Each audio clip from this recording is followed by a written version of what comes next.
finally, we want to strengthen our data systems within the education system. And therefore, as a country, and now that we also have Somalia coming to PLN with us, we drive the focus of the KICS hub, looking at our national priorities. And mainly these national priorities help us to achieve what has been packaged in our GPE Partnership Compact that we shall be hearing about very soon. The GPE KICS has a number of people. We have the local education group, and we also make sure that a lot of national policy dialogues are conducted so that we can engage with stakeholders. As was said in the morning, we have had a lot of experiential learning visits from other countries coming to learn from Kenya, and even Kenya learning from other countries. We have a lot of communities of practice, professional learning and technical workshops that GPE KICS does conduct. We have research conferences where, again, a lot of dialogue and exchanges takes place and sharing evidence. For these 3 days, we shall look at those 3 objectives. We want to see how we can collaboratively understand the research that has been conducted by our various KICS grantees. What are the emerging findings? What is coming out? Some are ongoing, some are complete, and therefore they'll be sharing on the status of the projects so far. We shall also be hearing from the Ministry of Education directorates, from Teacher Service Commission and other sagas on the priorities of the Kenyan education system. Therefore, we'll be able to structure dialogue between the KICS projects, and so that and other policy institutions, our civil society is here, we shall be able to have that dialogue, and so that we can concretize on our policy and how we can implement these policies.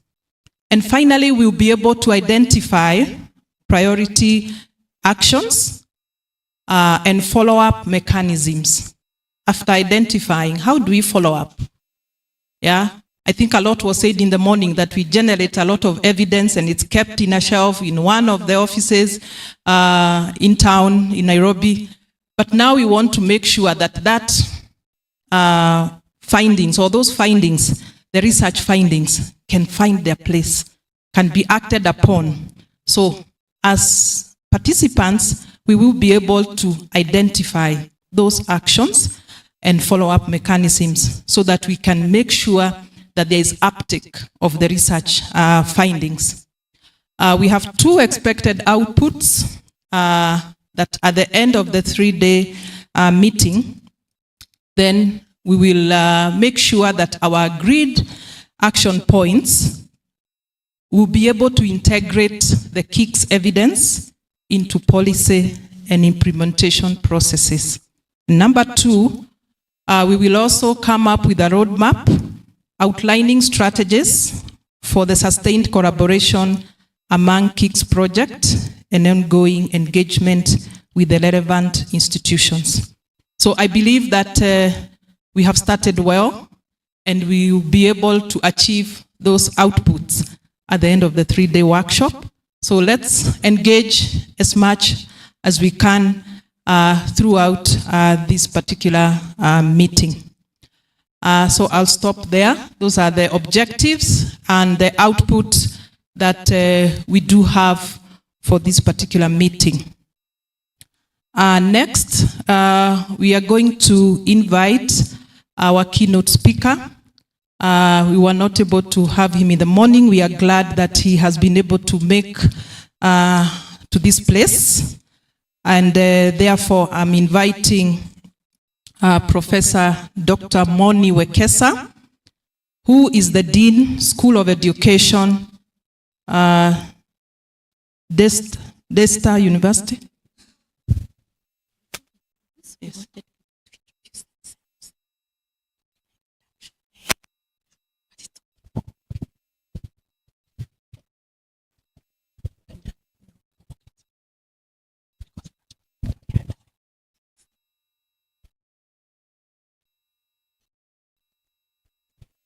Okay, before we invite the keynote speaker, we would like to introduce ourselves. I think in the morning we just stood in groups, but it's important that we do introduce ourselves.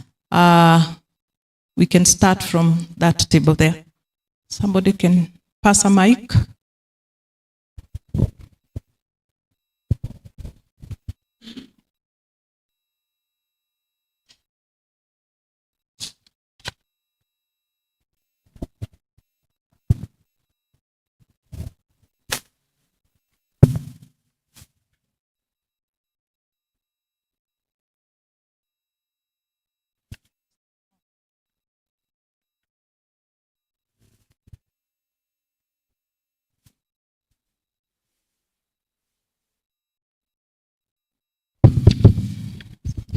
Thank you so much. My name is Professor Julius Mayo from Kibabe University. I'm the DVC in charge of Planning, Partnership, Research and Innovation. Thank you. Thank you so much.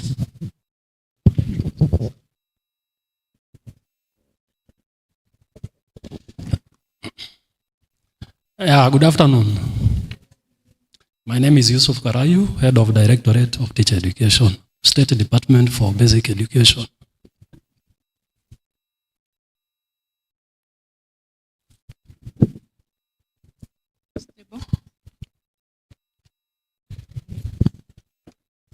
Good afternoon. My name is Sheila Mwanje, the Kenya country lead for the Regional Education Learning Initiative, and I also support programs under the Knowledge Innovation Exchange at Global eSchools and Communities Initiative. Thank you. Good afternoon. My name is Lukman Jaji. I work for the African Union. Thank you. Good afternoon. My name is Yvonne Boyer. I'm the Monitoring and Evaluation Consultant at UNESCO ICBA, supporting the KICS project. Thank you. Good afternoon. My name is Veronica Wangoi, working with UNICEF, supporting the KICS initiative. Good afternoon.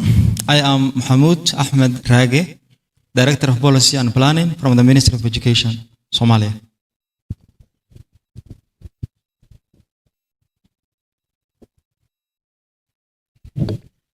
Good afternoon. My name is Ibrahim Abdullahi Farah, working with the Ministry of Education, representing the Regional Director of Education, Northeastern Region.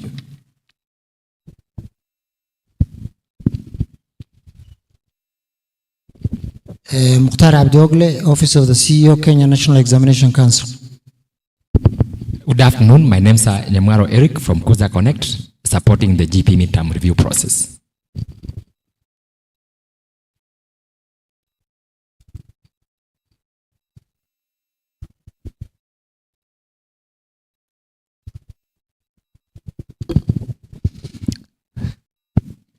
Good afternoon. I'm Leila Abdullahi, working with ESA, Education Sub-Saharan Africa. Thank you. I'm the Director of Research and Program Delivery. Nice to meet you all. Good afternoon. My name is Grace Maina. I am a curriculum expert working for Alfred Brook Consulting Services.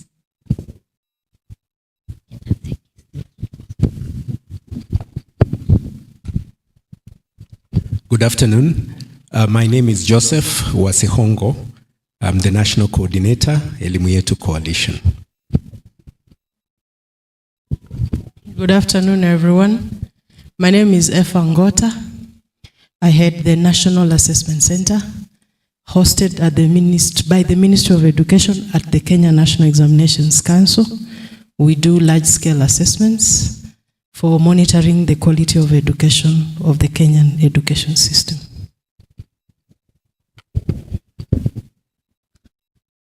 Good afternoon, everyone. Good afternoon. Yeah, I'm Martha Krapa.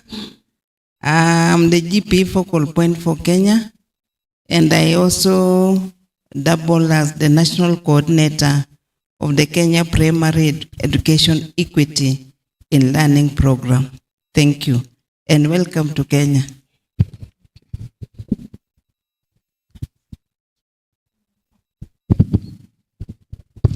Good afternoon, everyone. My name is Beatrice Jane. I work for Zana Africa as the Executive Director.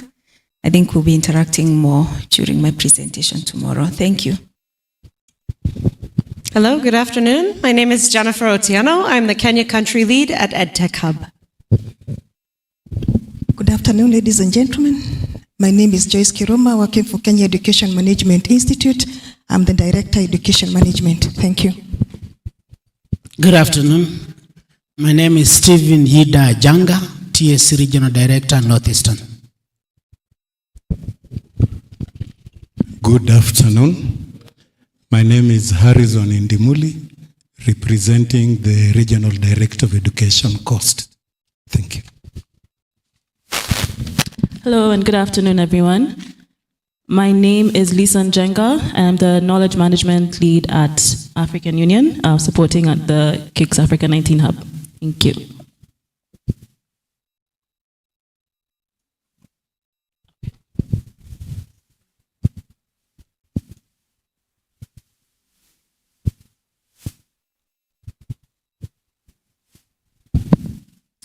Hello everyone, my name is Georgine Auma, Director of Studio KSL, working with Ikitabu. Thank you.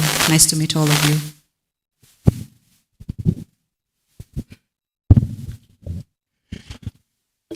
Good afternoon. If you don't answer me, I will ask again. Good afternoon. Thank you. I'm Dr. Ndamburi. I represent the CEO Teachers Service Commission, Kenya. Good afternoon. Yeah, my name is Martha Odundo. I'm the Director in charge of ECD at the Ministry of Education. I was just whispering to my neighbor that I was waiting to see Professor Moni Wekesa because I know him and my daughter talks about him so much. So throughout, I've been waiting when I heard that Professor Hiro is not coming and is representing. So I was waiting to see who he is. Thank you. Let me proceed, no problem. Good afternoon. I wouldn't ask again even if I don't hear you. Yes, and my name is James Njogu, Acting CEO, Kenya National Commission for UNESCO. And actually when the DG was speaking and said I wasn't listening, it's because she interrupted me. And she was asking me, is the professor not going to speak before the DG and present the keynote? And I told her, no, he's not yet here. And so she was indeed very keen what she has said. Thank you. Now you can take the table after. Okay.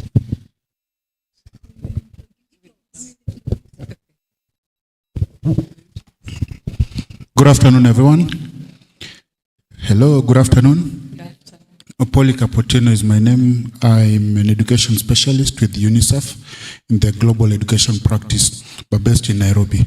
And happy to see a lot of old friends and hoping to meet new ones. Pleasure to be here. Good afternoon, habari zenyu. Naitwa Victoria. My name is Victoria Kisachi-Kanube. I work for UNESCO ICBA. We are based in Ethiopia, Addis Ababa. I'm a senior program coordinator for the KICS Africa 19 Hub, the CAPED program, and other things. And I'm happy to be here. Asante sana. Don't worry, by the end of the days, I'll be good. I thought she was going to go until she finishes. I have talked on quite a number of occasions there. I hadn't said my name. My name is Mary Kangede. I work for the Kenya National Commission for UNESCO in the education program. Thank you.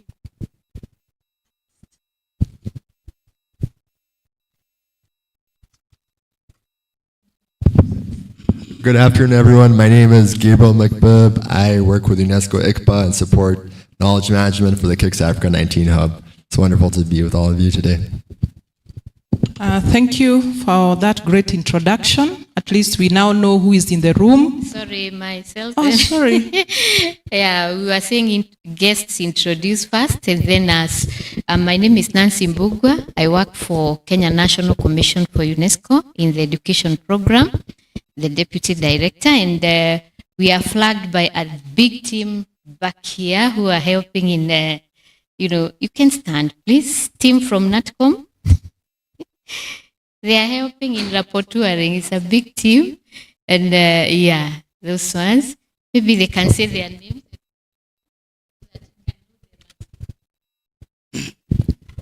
Hello, everyone. My name is Christian Sila.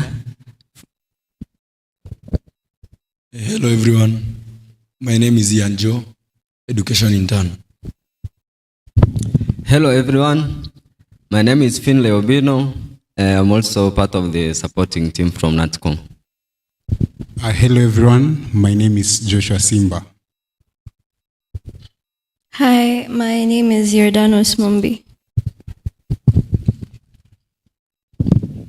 Good afternoon. My name is Louis Gishunji. I work with the Kenya National Commission for UNESCO and the Communication and Information Department. Pleasure to be here.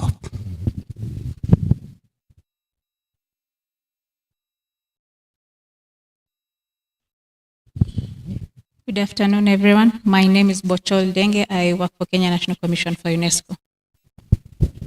Good afternoon. I'm Nancy Anyango, Kenya National Commission for UNESCO.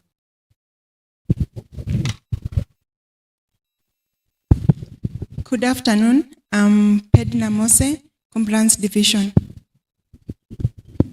Good afternoon. My name is Lewa Omar, Education Program Officer, Kenya National Commission for UNESCO. Good afternoon. My names are Eugene Gitao, ICT Secretary. Hi everyone, I'm Anes Rotich from NATCOM ICT. Okay, thank you. We have our participants online. We have Silva Mwangi, who is the head of Partnership Educate Kenya, based in Nairobi.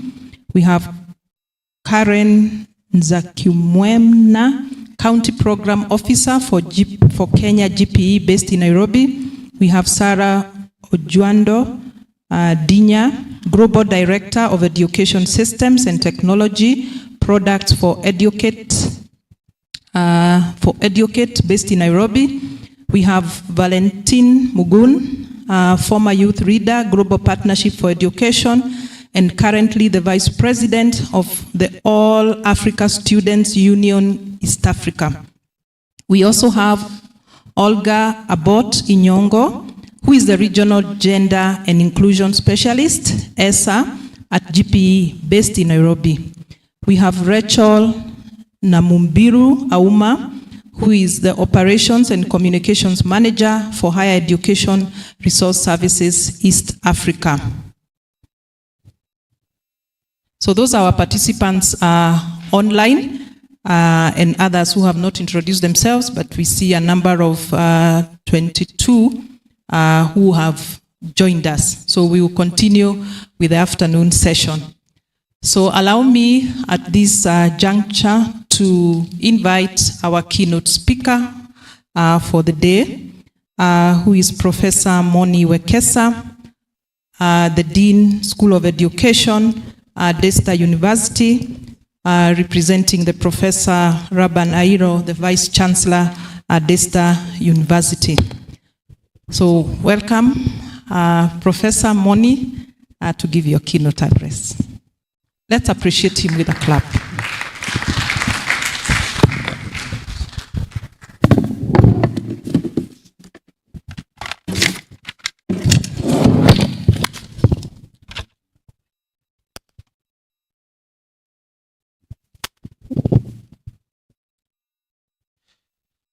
Dr. Elias Abdi, Director General representing the PS Education. Mr. Hassan Mohamed Ali, the PS Minister of Education, Culture and Higher Education, Somalia. Dr. Joku James, the CEC NATCOM. The Director Planning Minister of Education, Somalia. The directors of education in all their capacities, Dr. Ruben Damburi, Director, Teacher Professional Management, TSC. The directors from NATCOM in all their capacities, Mr. Polycarp Otieno, Education Specialist, UNESCO, ESARO. Ms. Virginia Mundro, UNESCO Regional Office. Professor Julius Mayo, Deputy Vice Chancellor, Kibabi University. Ministry of Education Field Officers, Regional Directors of Education.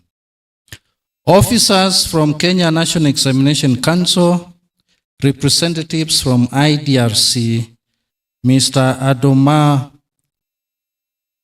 Nobato, Coordinator AU PED, represented by Mr. Jaji Lukman. Ms. Karin Zakimwena, Country Program Officer, GPE. Dr. Catherine Toure, Regional Director, IDRC. Distinguished researchers and academia, members of the local education group, ladies and gentlemen, online participants, good afternoon. A joke is told of a minister in the Republic of Kenya who was not very literate. He was given a speech to read. And then in order to break the monotony in the reading, whoever prepared the speech had put some marks somewhere after several paragraphs. Put something like scratch your head, then at another place touch your stomach, at another place touch your knee. Now the good minister in reading read all those things together.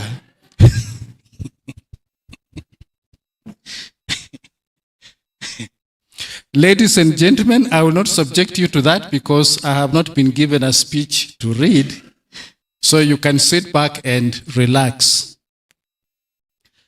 We are looking at evidence to impact. Next slide, please. Here we are constructing the future. As we see doing research, we are focusing on the future, on how to do things better in the days to come. So we are not just looking at education the way it is, but now we are focused especially on the competency-based curriculum.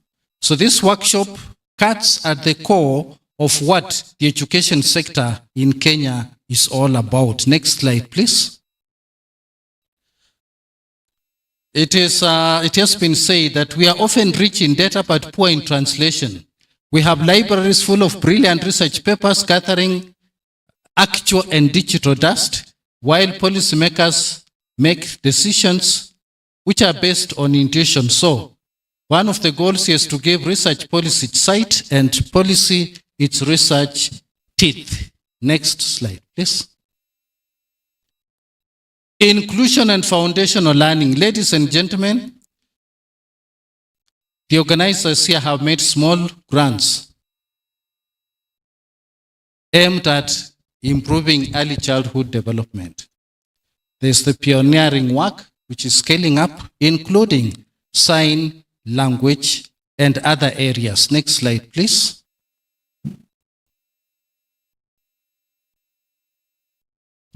So here in terms of teacher transformation, the focus of this organization and the organizers of this meeting is about design thinking, field mentorship, and resilience. I've been given 15 minutes, so I'm trying to rush within that time.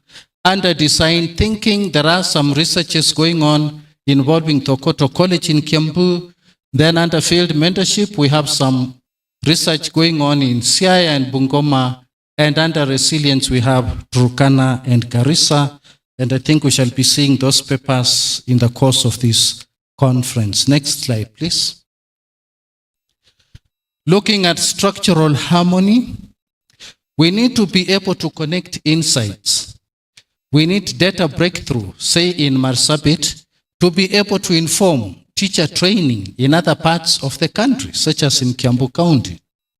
In terms of cross-learning, we should be able to use the data gathered from Turkana to enrich national policy in other parts of the country. Next slide, please. Policy entry points. Here we need agile evidence.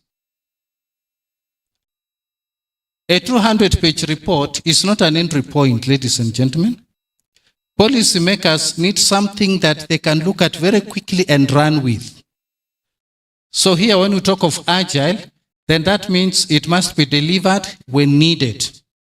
Digestible, it should be easy to interpret, and context-aware, grounded in reality. And then you can see, even from the projects that will be presented, there's an attempt to gather evidence from the ground. Next slide, please. Let me try to emphasize what collaboration here means in terms of researchers, policymakers, and the output. Are we on the next one? I want to use 3 examples. One is the Banana Juice Project, a collaboration between University of Dar es Salaam and Makerere. The other one is the Hamitic Grain Bags, collaboration between Purdue University and an Institute of Agriculture in Cameroon, and the triple helix model of the Commonwealth of Victoria. Next slide, please. With respect to the Banana Juice Project, this was a project conceptualized by researchers at the universities of Dar es Salaam and Makerere. They noted something, they had observed something, namely that the peoples of Uganda, Tanzania, Rwanda, Burundi eat plenty of bananas and use some of them to make local brew. But the way the brew was being made was one of getting ripe bananas, put them in some hole, put there some grass, and use feet to squeeze juice out. Your guess is as good as mine, how many liters can be produced from such a process. So these researchers came up with an innovation that was able to produce 5,000 liters of such a brew a day. After they did that, they had nowhere to sell the innovation. Reason is, they sat in their offices alone, thought of what appeared to them as a problem, got a solution to it, and as we sit here, they are still stuck with that. The peoples in those countries are still using their feet to crush bananas and make 2-3 liters of local brew. There was no serious collaboration. The next example is the collaboration, the one for making Hamitic grain bags, a collaboration between the University of Purdue and the Institute of Agriculture in Cameroon. Ladies and gentlemen, the problem here was that upon harvesting grain, farmers in a region all harvested and harvest at the same time. If you try to sell, you sell at a very low price. Then you don't get much out of it. You've had Kitale fellows complaining here. Now, if you wait to sell later, the grain would be destroyed by some weevils. So these researchers thought of a way of enabling farmers to preserve their grain longer so that those who can actually wait can wait and sell their produce at a profit. They then came up with a Hamitic bag. This Hamitic bag is a 3-layered bag in which if the grain is stored, any weevils, any insects that would have escaped with it just die of suffocation. They don't have a chance to destroy the bags, the grain. When they started, that was now in Cameroon, the local farmers were excited. They moved to Nigeria, the bags were bought, they had to increase capacity. As we sit here now, these bags are almost in every home in Kenya, the 3-layered bag. That was a collaboration that set out to solve a specific problem. Now, in this particular one, the researchers collaborated with the local farmers to try and solve their problem. Now, in terms of even profit to the researchers, ladies and gentlemen, these bags are being sold in all Southeast Asian countries, in all African countries, and in some parts of South America where there are tropical climates. The fellows are into good money. The third example of collaboration, ladies and gentlemen, is what we call the triple helix model. This was a model that was formulated by the Commonwealth of Victoria. There were researchers who were busy getting funds from the state, doing their research, letting it lie in the library. But the government of Victoria became proactive and said, that's not going to happen. If researchers are doing research, we want to commercialize that research. We want innovative research from which we can make specific products. So the government of the Commonwealth of Victoria set up a special program. They set up a special committee made up of government officials, part of the industry, and some researchers. A small committee of about 12 people. The Commonwealth of Victoria said they were allocating a lot of money for research, but they wanted cutting-edge research. They were ready to import top researchers from anywhere in the world to come and help solve their problems. With the government officials, they were meant to ensure that as soon as something that is innovative, new comes out, they rush to register, and then with the industry was at hand to see how to commercialize the innovation. Year one, the government put in money alone. At the end of that year, a few patents were registered. End of year 2, year 3, by the end of year 4, ladies and gentlemen, the state of the Commonwealth of Victoria had generated over 4,000 jobs. They had registered over 10,000 patents. There were several spin-off companies that were already on the market. It was real serious business. The triple helix model of the Commonwealth of Victoria is cited as one of the best examples of collaboration between researchers, government, and the industry. So as we sit here, we may want to keep on interrogating what we are doing to see how best to collaborate so that the research results that are obtained from the sponsored product researchers already, and even those to be sponsored, can actually translate into serious action. Next slide, please. So I have already talked about that. Next slide, please. We need serious follow-up mechanisms in terms of research output and collaboration. One is institutionalization. We need to move beyond talking. We need to have KICS findings feed into the ministry sector review cycles so that since the ministry is here, the ministry should be able also to say, okay, you gave out grants this time, the research was supposed to be completed by this time. Where are the findings? How can we benefit from those findings? And then we need evidence of integration into the general national implementation plan. So as we sit here with all the stakeholders here present, let's be looking at ways of linking, connecting, collaborating. Next slide, please. So, please ask yourself, if you are a researcher in the room, how does my data change the daily life of a child in Wajir or a teacher trainee at Thogoto? If you are a policymaker, ask yourself the question, how can I integrate these proven innovations into our national scale-up strategies and budgets? With so many researchers in the room, so many other researchers outside of this room, the ministry cannot complain of not having data to use to inform policy. UNESCO cannot complain of not having serious researchers. The researchers here should not complain of lack of funding. The challenge is we need a kind of forum where the three, UNESCO, other stakeholders, and researchers can sit and agree on the research agenda.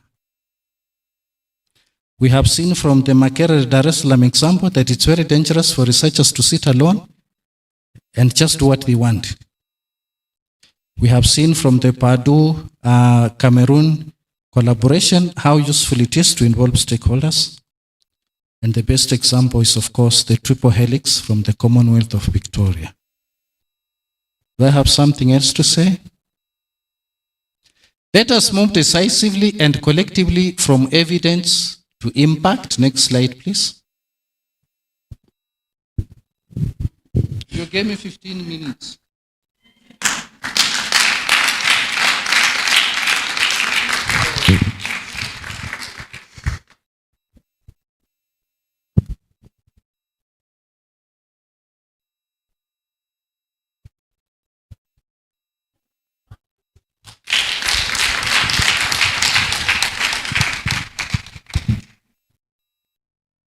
So much. I think we could not have gotten it better. I think really also reinforcing some of the questions that we were asking during the opening forum. So, Prof, I'll ask you to take a seat. We take another presentation.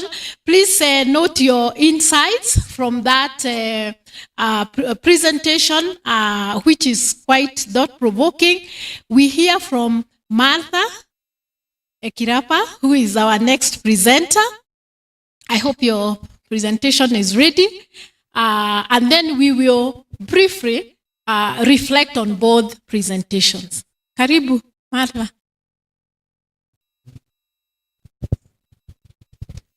So Martha heads the Department of Project. No, she's a team lead.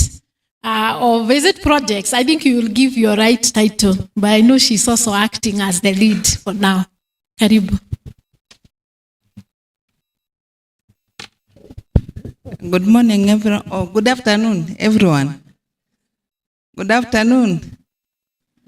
Yeah, I think it is quite a challenge to follow a professor who has really made a very good presentation. Professor, I may not match your talent, but I'll try. I'm Martha Ekirapa, as I said. I'm the national coordinator of the KPIL program, Kenya Primary Education Equity in Learning Program. I also said I'm the GP focal point for Kenya, a position I've held since 2014. I've seen myself grow as being a focal point and working with partners for quite a number of years. And I also serve as the deputy head of the Directorate of Project Coordination and Delivery at the Ministry Headquarters, State Department for Basic Education. I'm a trained teacher by profession, a teacher of mathematics and chemistry, but currently I'm a policy maker. And I think I want to say I'm in the right position. I'm in the right place this afternoon because I'm going to interact with the researchers who should be able to help us come up with evidence that will inform policy. I think Prof has completed very well. Let us collaborate together so that the Richard's findings that you come up with do not gather dust, but they come to inform policy. I will not really take time this afternoon. I just want to socialize yourselves with what the Kenyan priorities are moving forward from the period 2026 to 2030.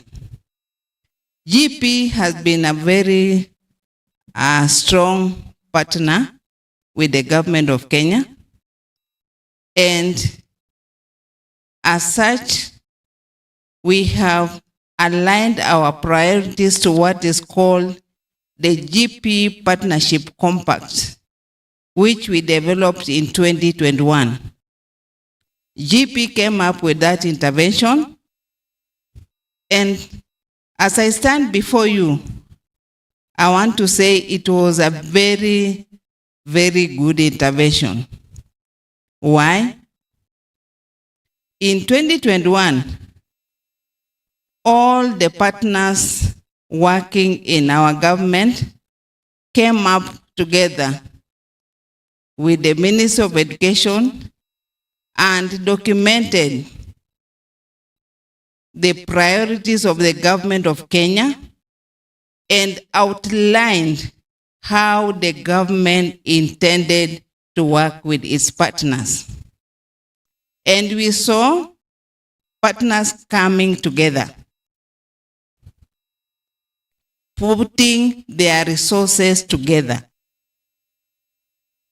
and coming up to implement the KPIL program. As I stand here today, I want to say that that collaboration has really had a lot of impact in the sector. Just go back, please. Now, the partnership compact that we came up with in 2021 was anchored on a priority, which is improving learning outcomes. And since that time, that has been the focus of the Ministry of Education. And we were focused on achieving 4 objectives. And one of them was enhancing quality teaching and pre-primary education. It is said, no curriculum is better than its teachers. So on that particular priority, we were actually focusing on how we can be able to support our teachers to deliver in the classroom and giving them the necessary resources, the materials, the textbooks, and ensuring learners are available in school. That was our main objective. The second one was achieving gender parity in education. We came up with interventions that can be able to help us achieve that objective. The third and most important is enhancing access to education. We made sure as a government, we came up with all we could be able to do to make sure that our learners access quality education. Then lastly, the fourth objective was to enhance equity and inclusion in the education sector. Next slide. Now, I think there's a problem there. Because of the partnership compact, which we started implementing from 2021 to date, we have achieved a lot of impact. From that time to now, we have been able to construct a total of 26,726 classrooms across the country. Ladies and gentlemen, for the Kenyans who are in the house, I'm sure in every ward you visit, you will see a classroom written on KPIL. It was because of this collaboration where partners pulled their resources together and the resources were effectively utilized for the said purpose. We have been able to ensure that since 2022, we have been consistently feeding our learners. And you are aware, ladies and gentlemen, learners, when they see smoke coming out from a school, even if they had intended not to go to school that day, they will find themselves inside the classroom. And since then, we have consistently fed 2.65 million learners. And that has been the work of the National Council for Nomadic Education in Kenya.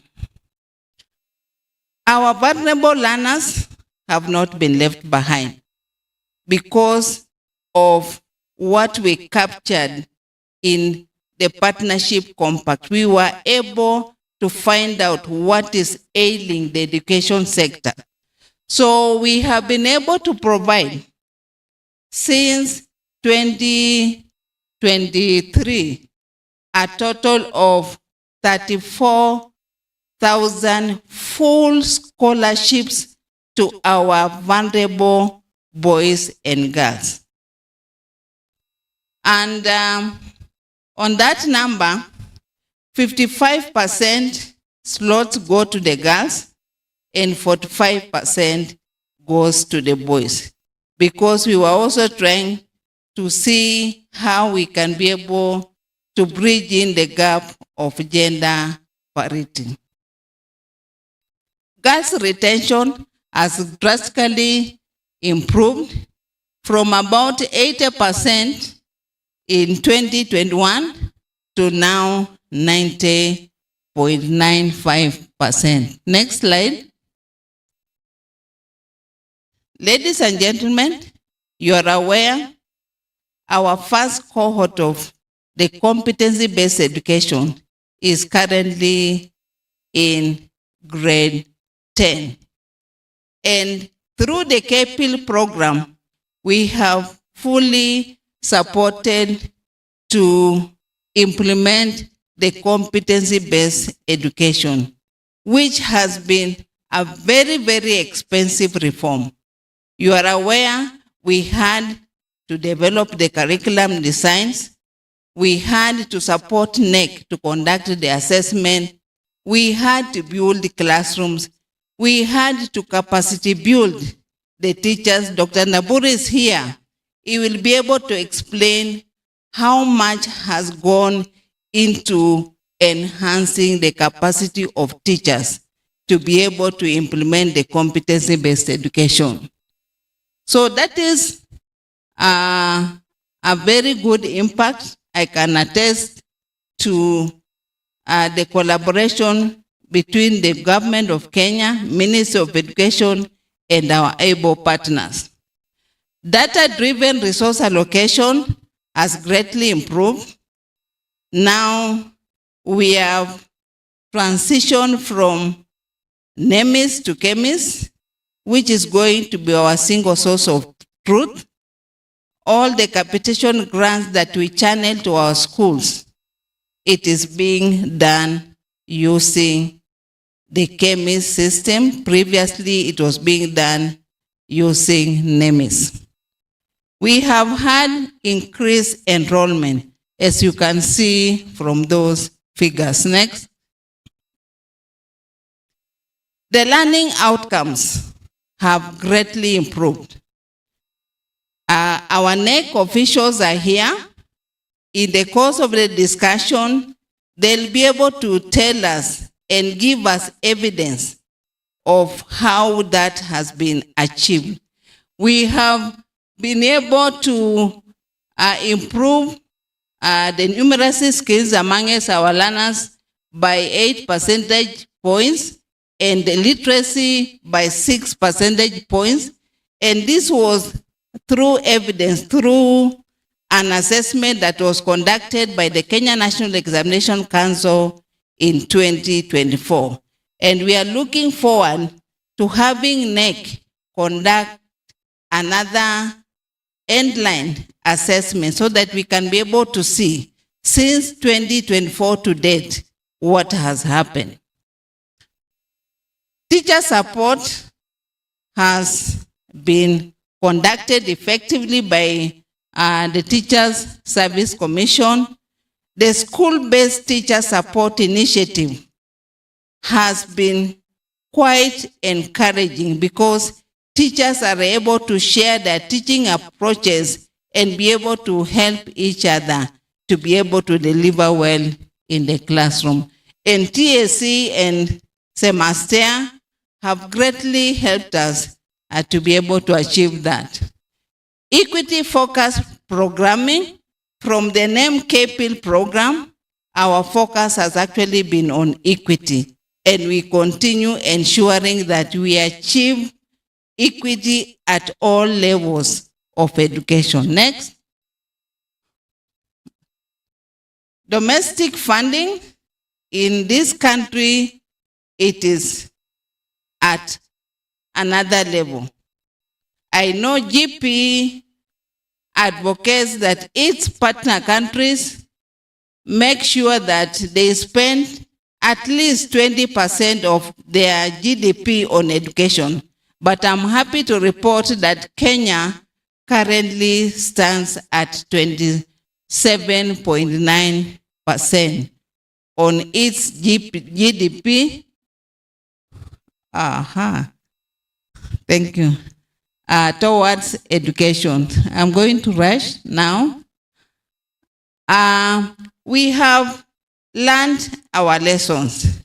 We have realized that because of the 100% transition, we have had more learners come to school and therefore stretching the resource envelope. So therefore, we have realized that we need more collaboration with our partners. So the partners in the house, this is the time for you to collaborate with government more than ever before.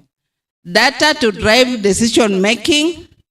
I'm happy Professor has been able to articulate that very well. We call upon our researchers to actually continue helping government to come up with proper evidence so that we can be able to make the right policy decision. We are continuing to bridge the inclusion gaps because we have realized it is still a big problem in this country. Next. Pedagogy, very critical because we are now on CBE. So it is important for the teachers to know how to interact with the learners in the classrooms and make sure that the learners are able to acquire the relevant skills at the various levels of education.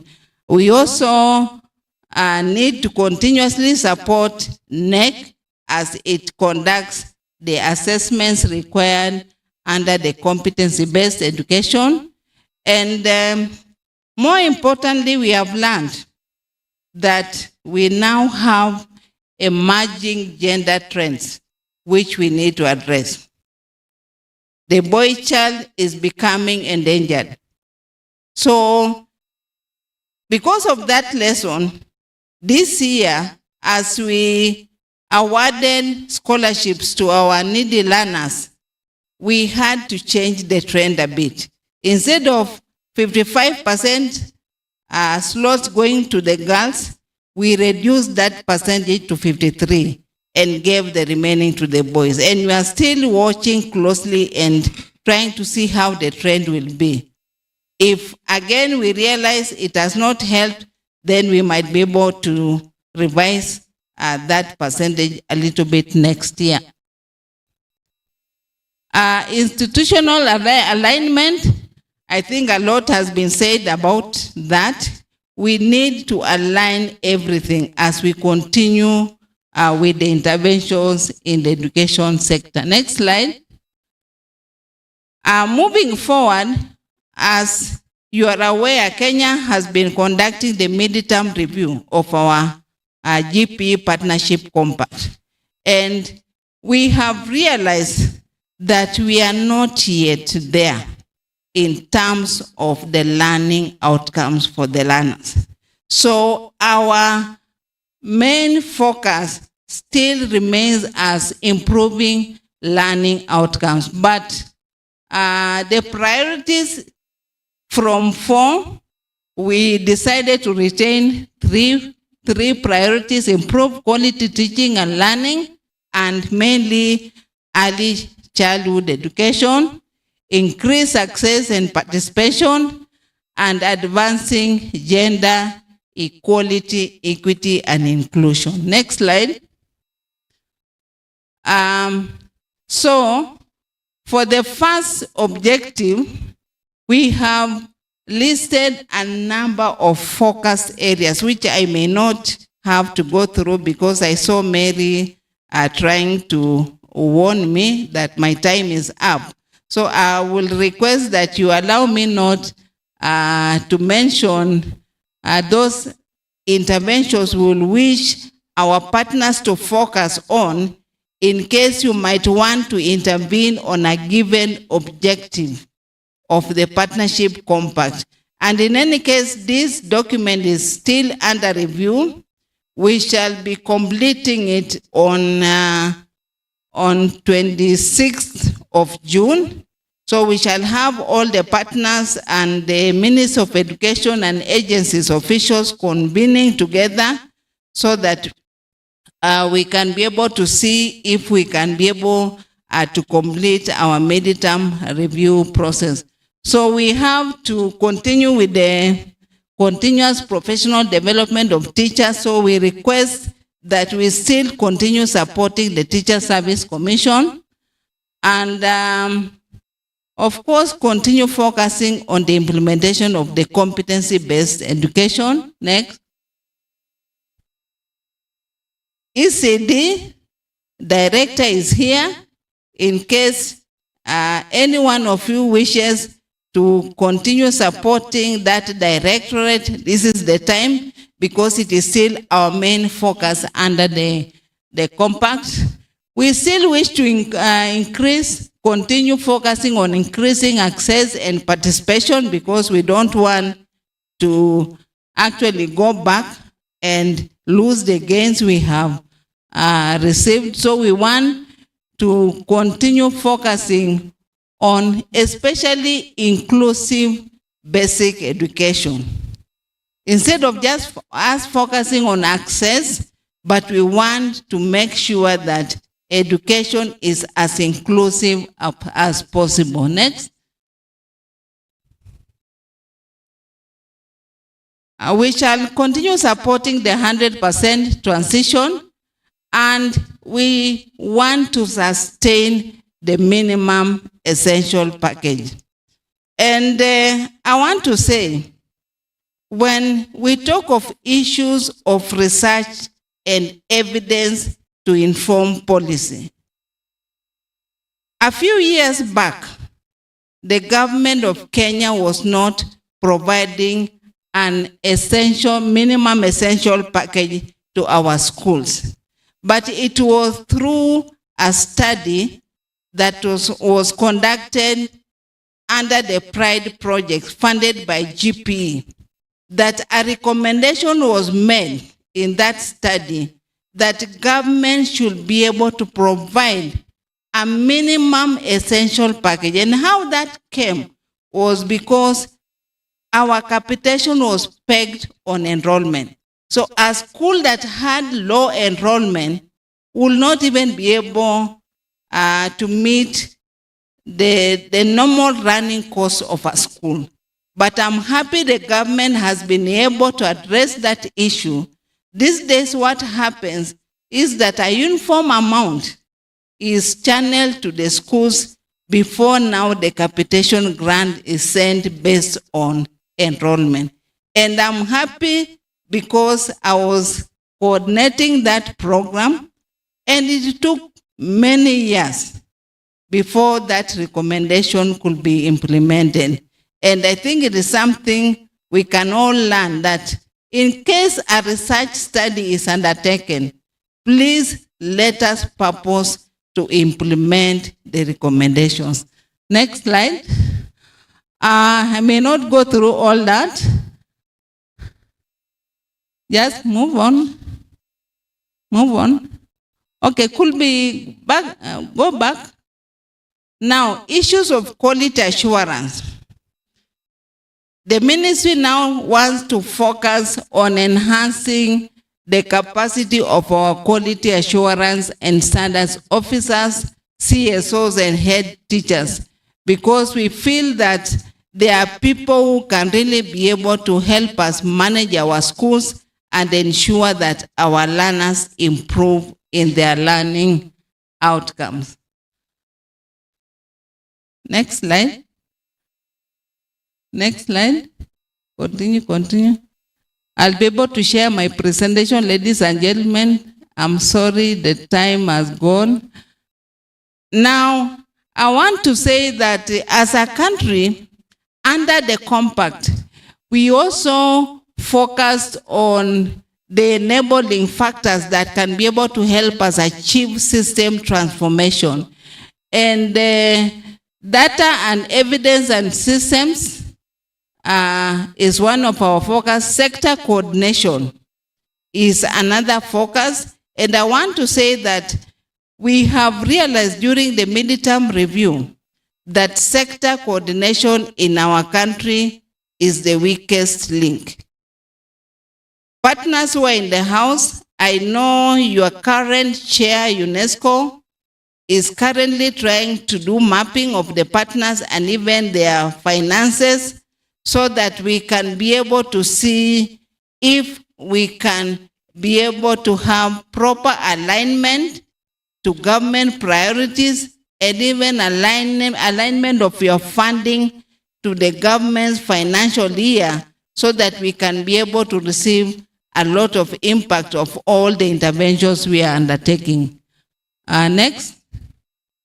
Gender issues, we continue to address them because we are not yet there. Next. Financing. As a country, I'm not complaining, but because of increased enrollment in our schools, we still have a lot of financial gaps. So that is why we still continue partnering with our development partners, so that we can be able to see if we can be able to provide our children with a quality education. Otherwise, ladies and gentlemen, I want to thank you very much for listening to me, and pray that we continue partnering in this particular journey that we started in 2021, because we have seen a lot of impact already in the education sector. Thank you very much.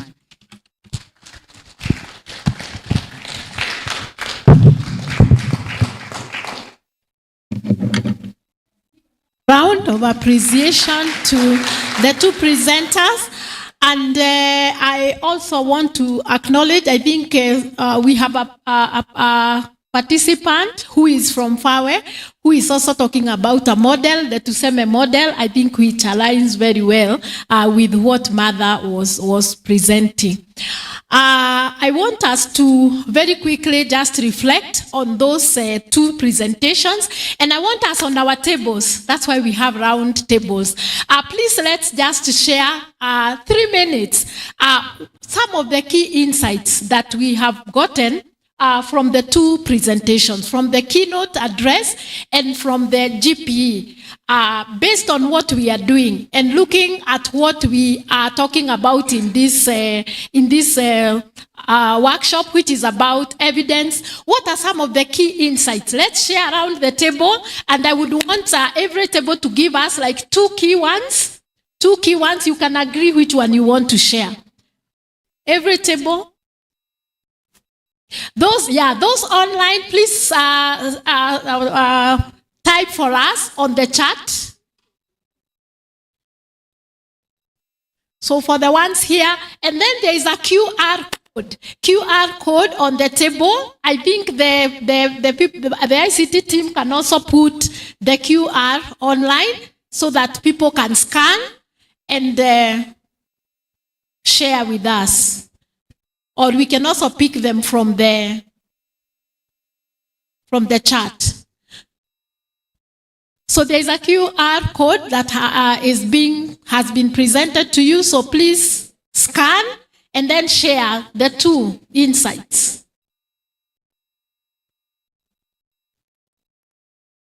And then Ernest, you will show us the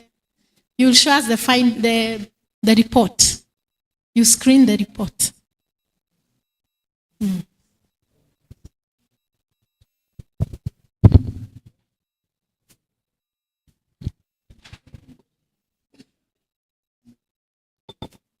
Feel also free to ask a question if you have a key question which you feel you'd want to ask.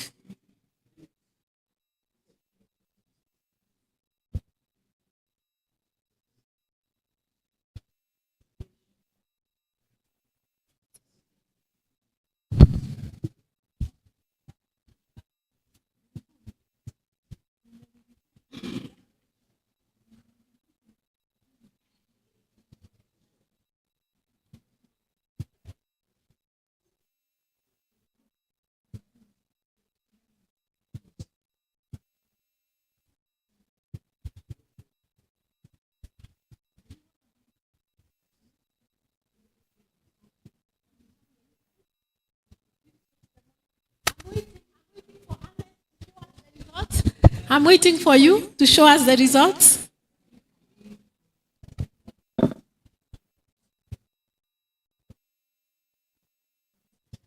Gabriel, do we have anything online so far?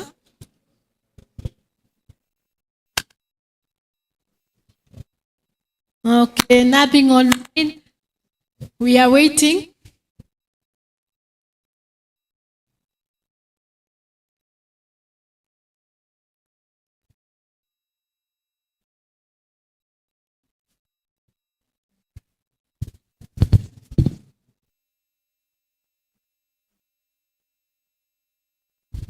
Okay, I'm told there is one question in the chat.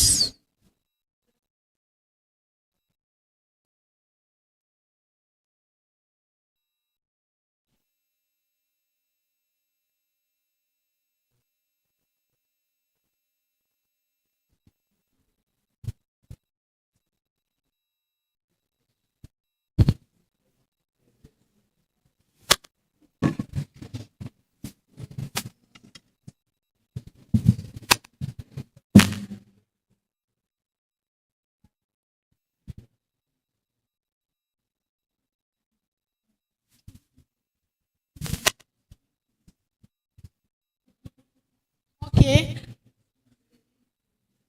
So what are the key insights from the presentation? Initially it was 1, now we have 2. So we are having coordinated research outcomes and impact. I think that's from one group. Collaboration is key to the current challenges. Moving beyond the data to evidence, we have so much data and we have to move to evidence and implementation. On the GP, there is a framework of working and alignment work with government. In a way, the framework is beginning to address coordination from a technical point of view. So we have the issue of innovation in the keynote presentation. I'm waiting.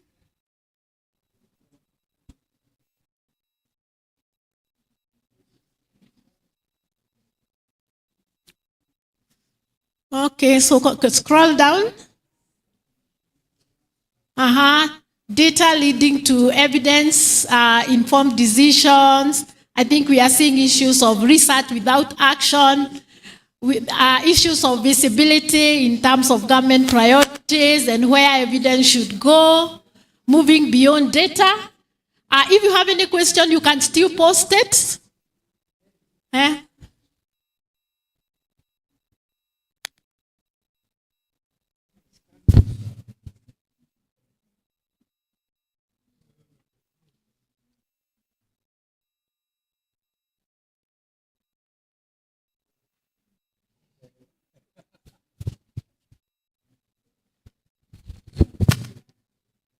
Okay, I'm still waiting to see whether there will be any question. Is there any question online as we close? The last one. So what does it say? Work on solution-oriented research, but there is, I don't see a question. Okay, there I can see Mother up there. Let's see. Scroll up. Question A, what is the government doing to support higher education on CBE? Mother, there is a question for you here. What is the government doing to support higher education on CBE? So I'll give you an opportunity to quickly respond to that. So all the groups have, I want to wind up now because there is only one question. So Mother, you can respond, and then I think, what is the government doing on higher education in CBE? I don't know if my colleagues from higher education, any one of my colleagues could be here. Anne Gachagua, you'll help me. I want to say that we had a conversation where we brought all the stakeholders for the higher education sector to think through what preparedness they have put in place to receive our CBE learners. I think a lot is happening right now. We are not just sitting there and waiting for these learners to join the higher education institutions in 2029. The conversation is already taking place, and the senior management have been having engagements with our universities so that they can be able to be prepared for that particular eventuality. Yeah.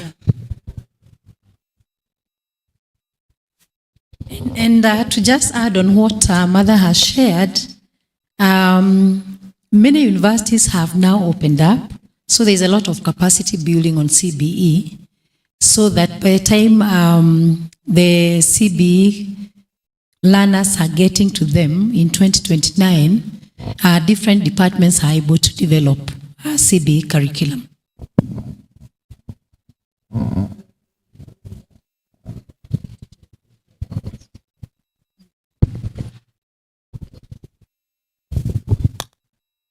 Good afternoon. On the university front, one of the things that we have been keen from the Teacher Service Commission to follow is the question of the teacher education programs based on the competency-based education. So what have we done with them? One, we have developed a teacher education framework for the universities for the teacher education programs. And then we have agreed with the Commission for University that all the universities revise their teacher education programs and submit them for vetting. And that is the process which is going on. Then last month, we started on developing with the Commission for University Education what we call the University Education Curriculum Framework, so that they can be able to have an entire thinking of the competency-based education on the issues that we require. And they have started that process, and it's going on. Actually, the framework will be launched soon so that they can be able to map and do what is expected. So the universities are not sitting. And then a number of universities are also doing the retooling of their lecturers.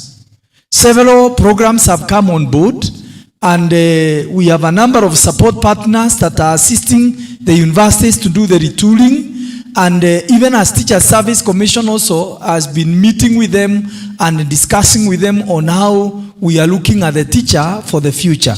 So these are some of the things that are on board. So universities are rolling it out. They are not quiet. Thank you. Okay, thank you very much. I think I'm seeing a lot of items that we have picked from those two presentations. I think this is work in progress in terms of seeing more of it as we continue with further presentations. So I want to stop there, and I want to invite Professor Maiyo, so that he can take us through the other part of the program.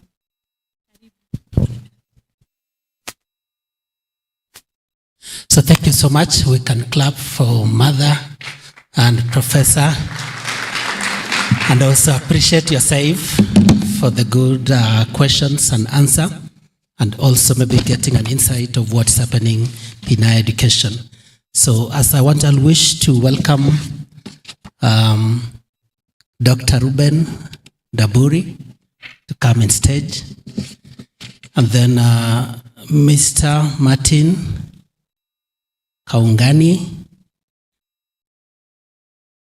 Kungania. Is he present? Oh, he's online. Mr. Martin, I don't know if you can hear us. Thank you. Can confirm if he's ready online. Then we have Dr. Kennedy Kishui. Dr. Kennedy Kishui.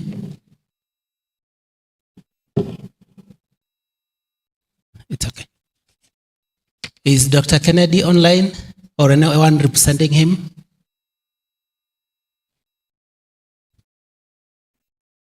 No response. Then we have Mr. Frederick Mujumba. Mr. Frederick Mujumba, that's from Director, Kenya Education Management Information System. Anyone representing him? So can we just confirm again if we have Mr. Martin Kungania, Deputy Director, Ministry of Education, Directorate of Primary Education, online. Can you hear us?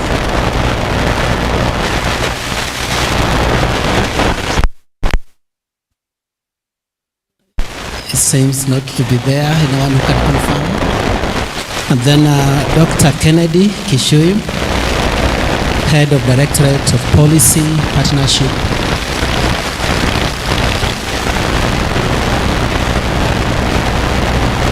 Is not present. Anyone from that directorate who is here? So there is no. And then the last one is Mr. Frederick Mchumba from Director, Kenya Education Management Information System. Chemis. But I saw somebody from Chemis here. Anyone who is representing Chemis? So that is okay. So it means that we'll only have Dr. Ben Dambuki. Not Dambuki, Damburi.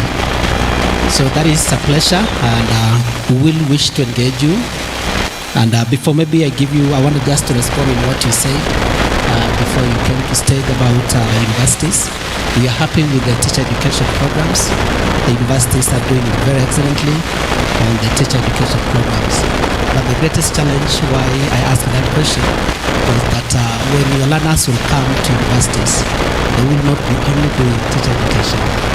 They will be doing many other programs.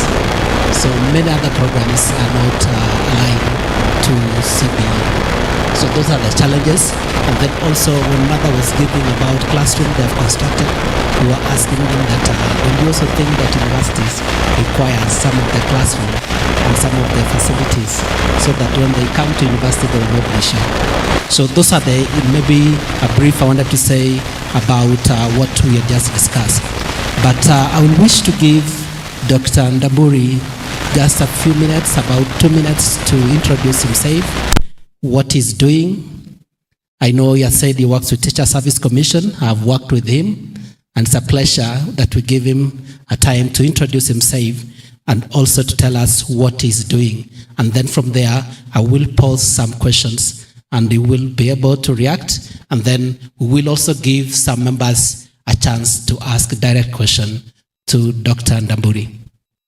Can you give him the microphone?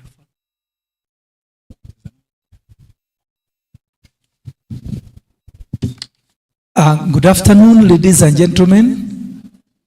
I told you if you don't answer, I will ask again. Good afternoon, ladies and gentlemen. I am Dr. Ndamburi. I am representing the CEO Teacher Service Commission. I'm the director in charge of teacher professional management at the Teacher Service Commission. I want to say that at the Teacher Service Commission, we undertake a number of things. But I want to begin by explaining that Teacher Service Commission is a constitutional commission which is both a regulator and an employer. So Teacher Service Commission has two roles: a regulator of the teaching profession and also an employer. Now, Teacher Service Commission undertakes the following. Very quickly, we register trained teachers so that they can be allowed to teach in the private or in the public schools. We also recruit and also employ teachers so that they can be able to teach effectively in our schools. And we also assign teachers to the public institutions. And we also promote and transfer teachers. We also exercise disciplinary control over the teachers. And we also terminate employment where necessary.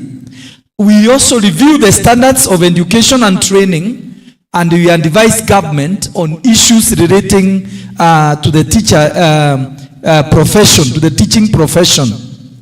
So we deal with the question of guiding the teaching profession on the professionalism, ethics, and teacher management, and the quality assurance within the teaching service. So that is basically what we do.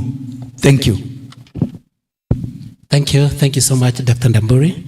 Allow me to welcome Professor, who had just spoken, just to go in stage. Welcome, yes. I never wanted Dr. Ndamburi to be alone. And that is very kind. Prof. Yeah. So we will also give Professor a chance to introduce. I know he also is a dean, School of Education. He can also introduce himself and what he does at the Daystar University. Yeah, thank you very much, moderator. Moni Wekesa is my name. I am a teacher and an advocate of the High Court of Kenya in one. I started the School of Law, Mount Kenya University, the School of Law, Daystar University. Now I have started the School of Education and Daystar University. What we are doing is training teachers for the next century. We are focused on ensuring that the required pedagogies, including technological changes taking place, actually are absorbed by our learners. We have an undergraduate program for training teachers basically. We also have a Masters in Education program. And what we have purposed as a university is that for those who come to enroll with us, if your program is 2 years, you will graduate within 2 years. We have a PhD program starting this September, and we are hoping that we shall get students who will also be able to graduate within the statutory 3 years. So, we are focused on producing teachers that are suitable for now and the future. That's what we are working on. We organize seminars, we benchmark with other universities just to make sure that we are on the right track. We send our staff to conferences out of the country, also as a way of networking and benchmarking with what's going on globally. And so that is what Daystar School of Education is all about. Thank you. Thank you so much. So the first question I will pose to the panelists is that you will answer. Maybe we will start with Dr. Ndamburi. What are the top 2 reforms, priorities in education, and more specifically in teacher education? Thank you. Ladies and gentlemen, Kenya is now implementing the competency-based education. And our top priority now as a country is to begin thinking about how are we shifting from the competency-based learning, from the content-based learning to the competency-based learning, so that we can be able to foster creativity, critical thinking, and citizenship among our learners. That is our core issue and a priority that we are having. The second one, in relation to teacher education, is teacher development. Teacher development. That is a critical area that we are really looking at as a top priority in the question of retooling. Let me start in the question of preparing the pre-service teacher to make sure the pre-service teacher who comes out of the pre-service institutions is competency-based teacher.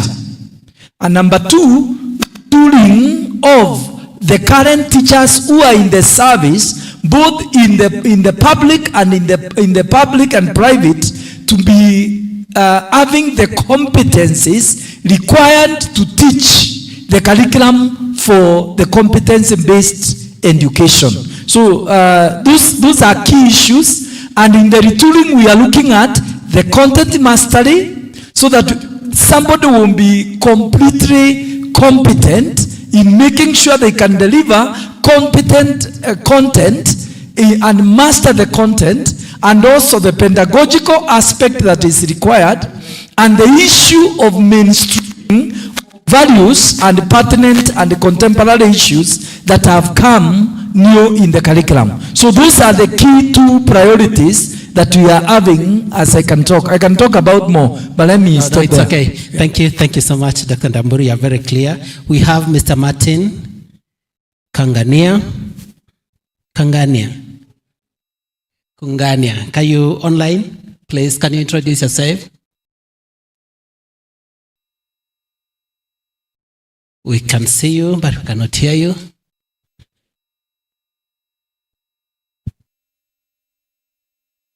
Kungania, can you please unmute?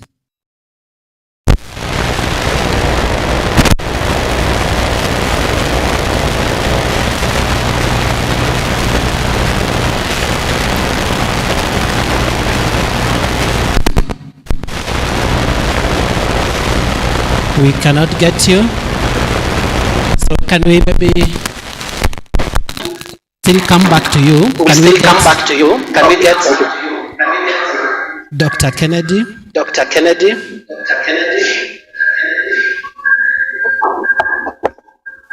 Good afternoon. I hope you can hear me. We can get you. You can get me.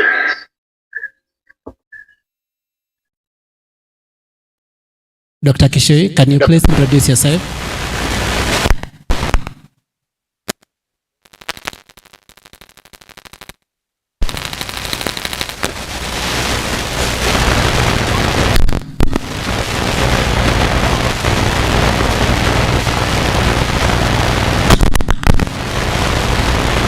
Members, those are the challenges at times you have to navigate if you have a discussion about physical and also online. So we will still come back to you once you are able to hear us. Can we go to Professor Moni Wekesa on the first question? What are the top 2 reforms priorities?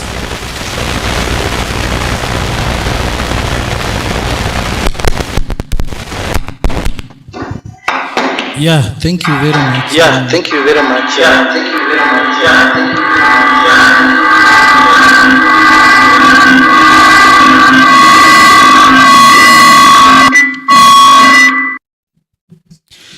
From where I sit, one of the top challenges we face is the overproduction of teachers. It is estimated that 40% of students joining university go to study education. The TSC cannot employ 10% of those graduating. As we sit here, we have a backlog of over 350,000 unemployed teachers, most of whom have been out there in the cold for over 10 years. Of course, Dr. Ntamburi has also said that of those 350,000, majority have a subject combination of CRE and history. So one of the challenges that we are working on as a school is to carry out research on coming up with a predictive mathematical model that could help the ministry and the TSC plus all other stakeholders in terms of ascertaining the optimum demand and therefore working out the supply. And with that, they should be able to say, if this is the formula we put here, we admit, say 25,000 because of problems along the way. 20,000 will graduate. We are able, TSC is able 18,000. The other 2,000 go to private actors, and we do not have then a backlog of unemployed teachers. But then again, at the same time, there is the backlog which is real. These are people who have spent government funds studying. There are people who have dreams of being good teachers, of being employed and serving the nation, and they don't have the opportunity. The same model will be able to guide the ministry on how to reduce that backlog. So, for me, as a dean of education, it pains me to read names of graduates. Then following day, they come to me and say, now I have graduated with a B.Ed degree. I don't have a job. So we're working together on that one. The other area is one of assessment.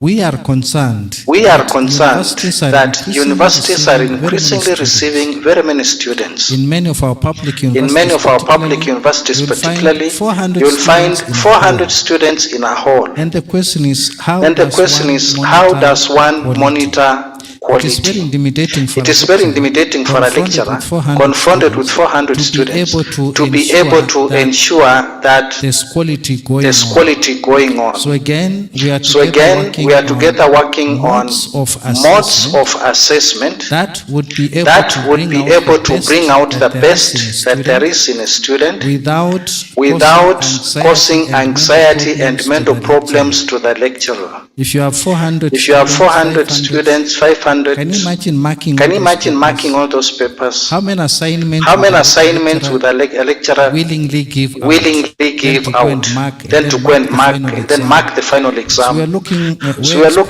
We're exploring at different ways of assessment in order to make life comfortable both for the learners and the lecturers, and also to be able to bring out the specific competences and talents in the learners. So those are the two main things. Thank you so much. Maybe as I go to the second question, what comes out? For those who works with COOPs, they have released placement for those students who are successful. But when you look at the queue, majority of our Kenyan students want their children to do education. Almost, I've been at the university for more time. Almost 40% of our enrollment are in education. We don't know what to do, but I'll not ask Ntamburi to respond, but it's more about the demand from the parents, and from the society, and yet absorption in employment.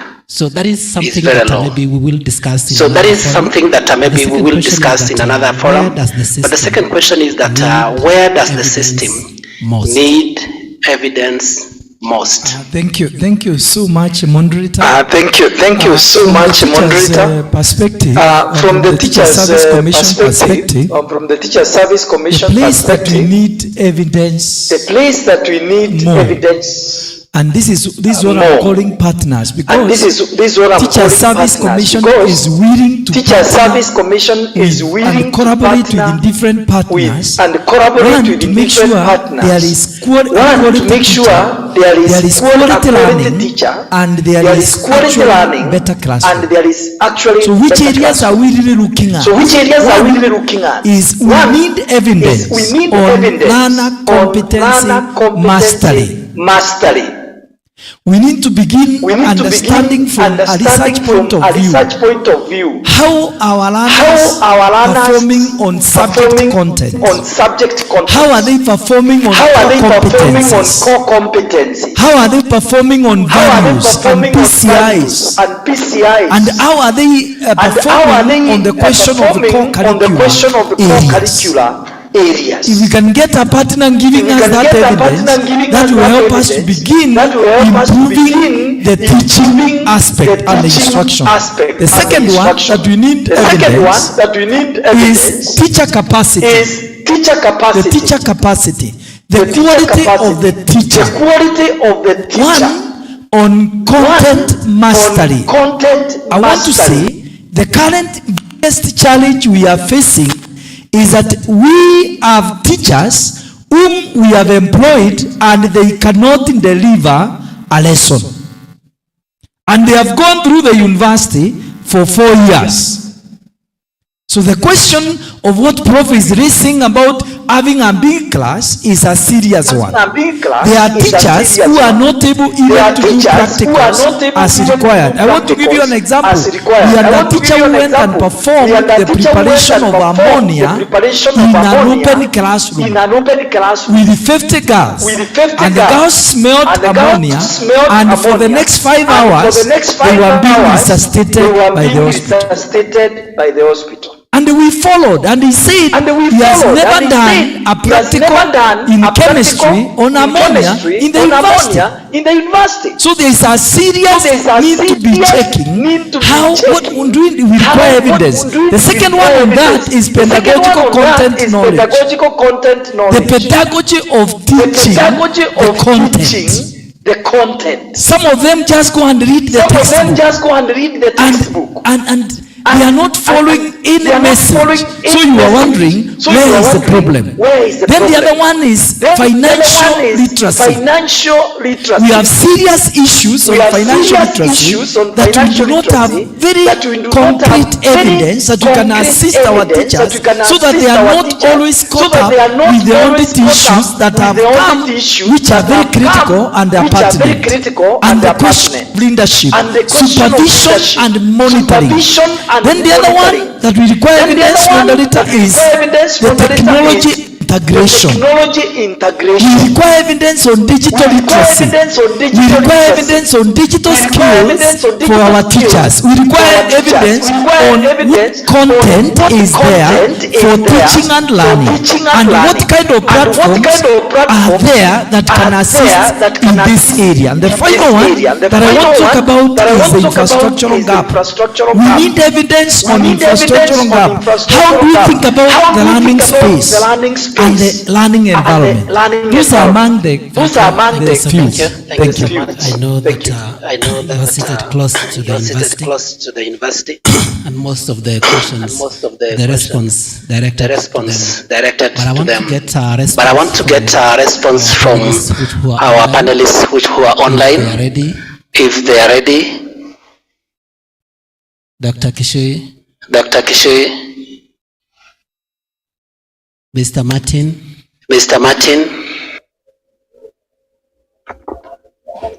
Can you hear me now? Yes, we can hear you. We can get you. That is Dr. Kishui. Good afternoon. Good afternoon. I I hope you can hear me now. Yes.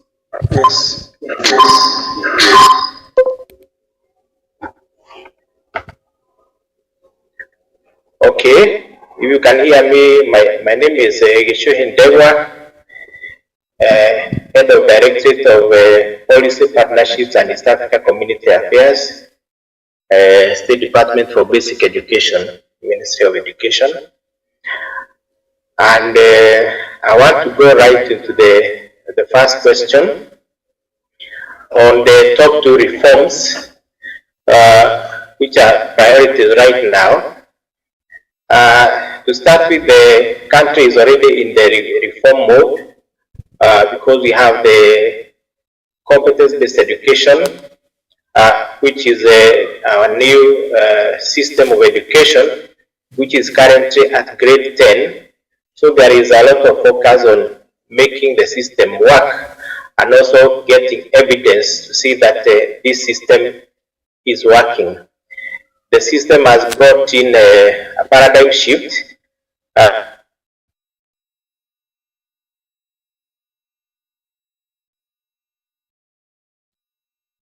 Is a key focus.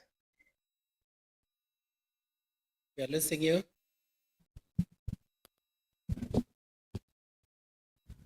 Very. You can follow? Now we can get you, but there's a time you went off. But proceed. So I'm saying that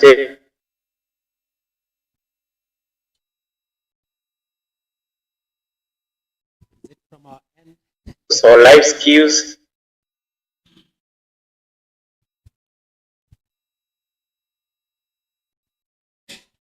We have lost you. To show us that this is working.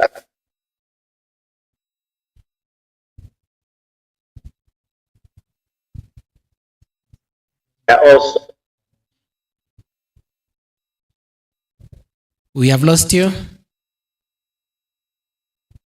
Hello? Can I be heard or Yeah, we have heard you, but at times you are off. I don't know if it's a network problem from your end. So can you, okay. We got your first answer, but we will come back for the second one. Can we get? Okay, let me again proceed, but at any point, if there is an issue that I cannot be heard, please just let me know so that I don't end up talking. It's okay. Can you get us now? It's okay. Can we go to Mr. Martin? Mr. Martin? We cannot get him, so we go back to... You can hear me. Mr. Martin, can you get us? Yeah, I hope you can hear me. My name is Martin Kongania. Yes. Minister of Education, State Department for Basic Education, Directorate of Primary Education. I would like to pick from where Dr. Ndamburi has talked about the issue of the teacher. And from where we are, I think we need to, one of the priority area is how can this teacher be supported? The teacher support is very important. As much as we build the capacity of the teacher, I think the teacher support comes in strongly. And here I'm looking at from the end of institution as an institutional leader to the curriculum support officers and also to the quality assurance and standards officers, because these are to offer the first line support for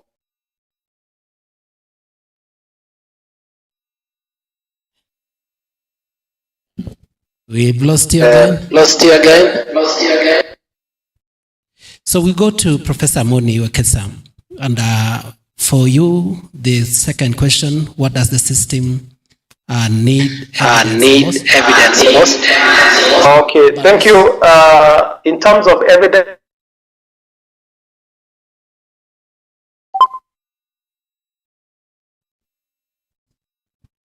designs, I think is something that we need to look at and make sure that our designs are responsive to some extent when we were interacting, or you look at the curriculum,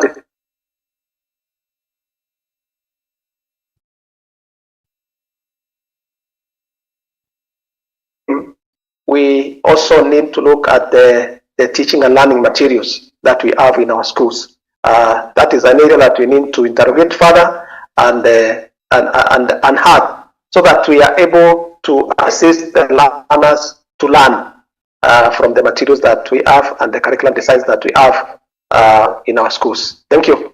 Thank you. Thank you so much. We are going to Professor Moni. And there's a question that raised by Dr. Gamburi.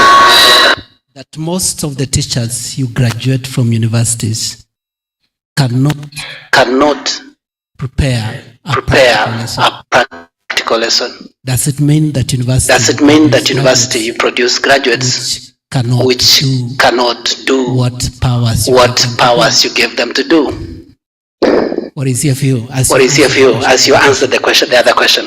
Yes. Yeah, thank you very much for that question. Colleagues, the answer to that question lies with each one of us. We have parents in this room and outside who are paying principals to steal exam children. Then they come to university. A D material eventually gets painted with a B+ grade. Then getting to university realizes he can't do BCom, he can't do engineering, rushes to education. Go to COPS to change the thing. Now education is easy. Go to education itself. Most universities, ladies and gentlemen, admit over 500, about 1,000 students at one go. They do not have enough lecturers. The few lecturers who they have to struggle with those large numbers. Confronted with a class of 500, one of the easiest things to do, which has traditionally been done, is give a takeaway assignment. Let students go and write whatever they can bring. Whether it's marked or not, it's a different case story altogether. Now, as part of creating evidence to that, at Daystar University we insist on small numbers, but over and beyond that, we are concerned with other Kenyans, because we operate in Kenya. We don't just operate at Daystar University alone. We have embarked on assessing whether multiple choice questions can be used to the competences being spoken of.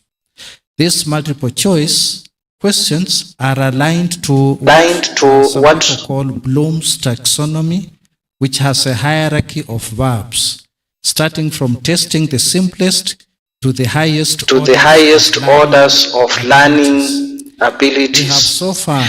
We have so far carried out research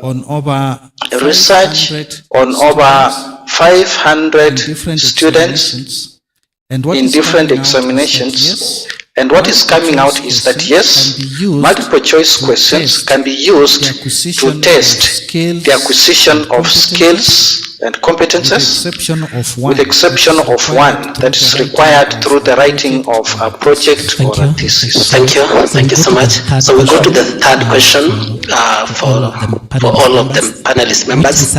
Which research evidence is most useful to you? Because we are in this house with majority research conducted, several researches which have been done. Which of this research evidence is most useful to you? And I will request that you come very briefly. Two areas that are very critical for us as a commission. One is the learning outcomes data. The learning outcomes data. Both at summative and formative. We require a lot of evidence that is for us a priority, particularly on formative assessment. And we have not received much on formative assessment. If we can get that, that will be very critical. The second one is on the teacher capacity. The issue of data on teacher preparedness mastery of pedagogical gaps, content gaps, effectiveness on the training programs we are going through. Those are key for us because we want to look at the two very critically in order to be able to have better programs, in order to be able to look at exactly how is performance being undertaken in the era of competency-based education. Thank you. Thank you so much. Thank you so Someone much. from online, I don't Someone know if it's from ready. online, I don't know if it's ready. If they are not ready, If they are not ready, I will go to the last question. From what? No, I'm ready. I'm here. Yes, Yes, Martin. Can you please? Yes. Yeah. Thank you. Thank you very much. And I think a very important area that we need to look at. Can you unmute? Yeah, I'm unmuted. Martin. I don't know that you can hear me. Cannot get him. Cannot get him. Okay. Martin, can you get us? Hello. Hello. Hello.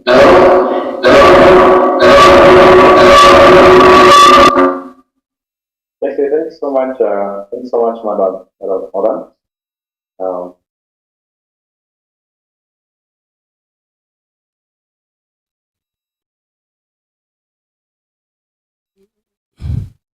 I think we lost him. I think we have a problem for connection from our side. Maybe the ICT could have assisted. Hello, can you hear me now? Yes, I can hear you. Yes, I can hear you.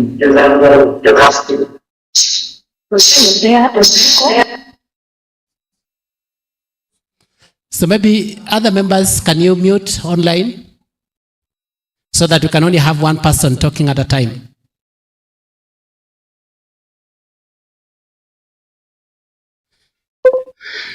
It's okay. Can I get? It's okay. Can I get Kishu? Can you hear me now? Dr. Kishik, are you ready? Can you hear me now?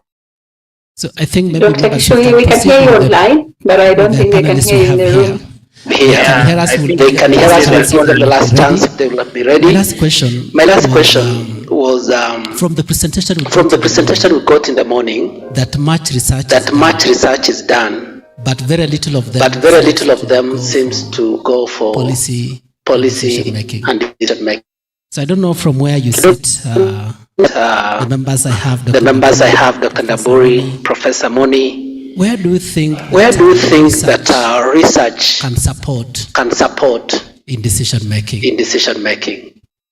Because we do so much research, and the donors are here. The support of a lot of research. And of course, as they do that, they expect that they will find their way to assist in policy making and guide those who are concerned. But from the statistic given, it's like there is almost nil or the very low utilization of those findings.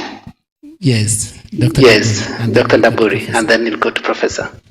I think for us, as Teachers Service Commission, the research that have been done and they have been submitted to Teachers Service Commission have had an immense impact. Let me give examples. There is a research that was done by UNICEF on teacher absenteeism.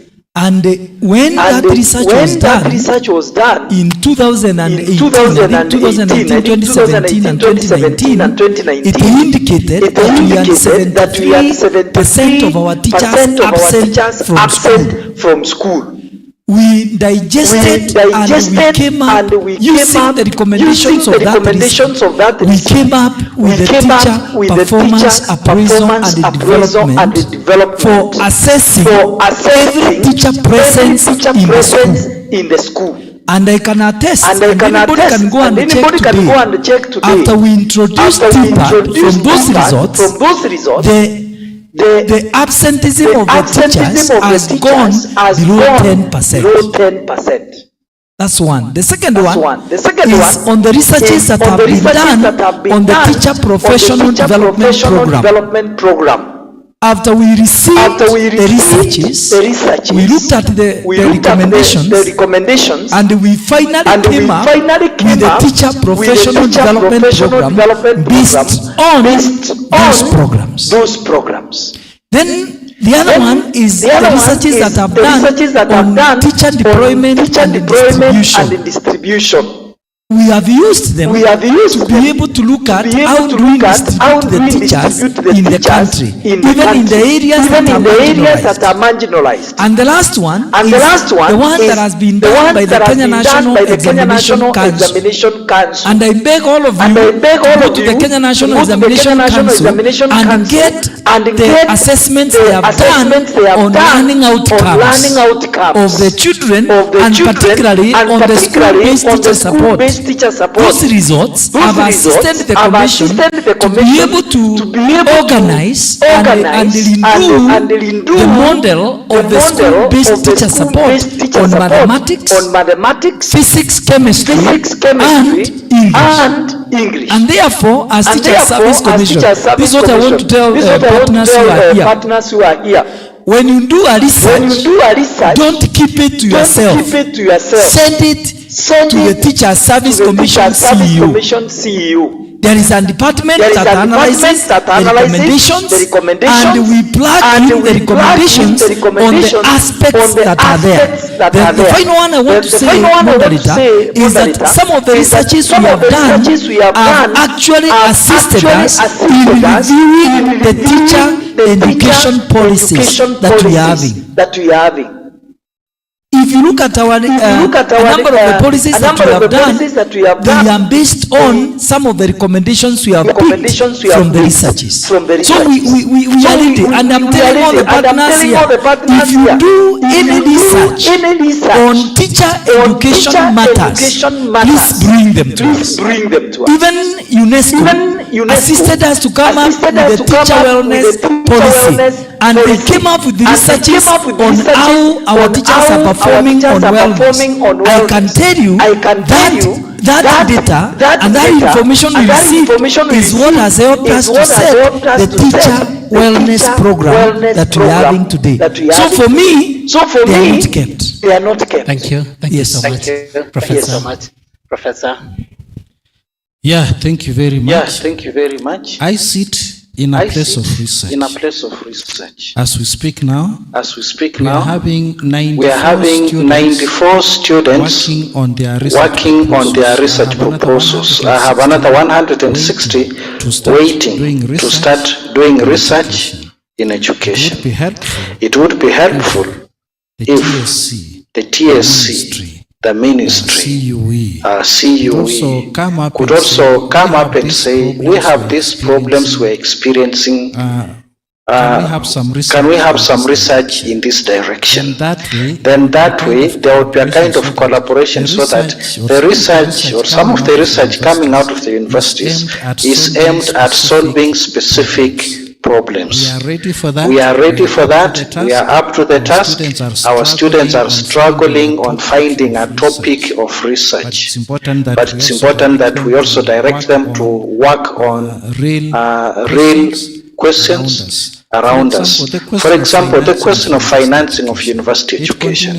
It continues to be a pain in the neck. We saw the challenge we had with the placement of students in grade 10. It turned out to be a real nightmare for both parents and students. Now, these are issues that we think we can provide data on for policy makers to use and help improve our environment. So on our part, we are open. Come to us, tell us, collaborate with us, tell us what you want us to research on. And we shall do it. Thank you so much. Thank you so much. So members will wish to give you a chance, just one or two, for those who are present to ask a specific question to the panelists, and then from there we will be concluding. So the floor is open. If in case there are questions that I never answered.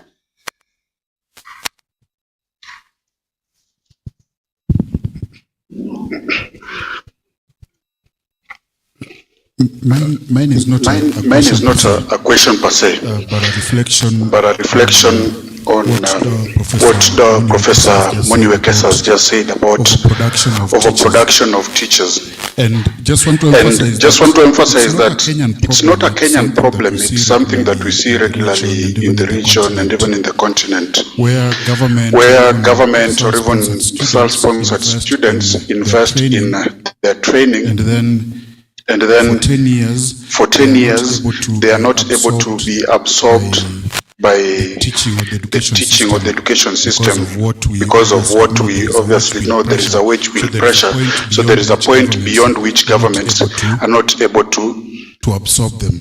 So these are 10 years that are taken away from somebody, which will never come back to them. So it is a misinvestment. So much as we are talking about deficits or gaps in teachers or teachers in large classes, I think the question of slowing down on initial teacher training is something that the government may want to seriously think about, because the trade-off is you allow people to at least get a skill where they can immediately go into practice, rather than keeping them for 10, sometimes more than 10 years. And complement or what you'd use with the slowdown is you can be talking about how do you build capacity of those who are in service already. Dr. Ntamburi talks about teachers who are practicing but are not having the requisite, whether it's content mastery or pedagogy. They said colleges, the capacity that you're going to when you slow down initial teacher preparation is something that you could then have teachers being trained in service within those PTCs. So the capacity is not going to be lost. We've tried looking at the economic model. It's much more optimal use of government resources or even private resources than putting them in overproduction of schools, of teachers, sorry.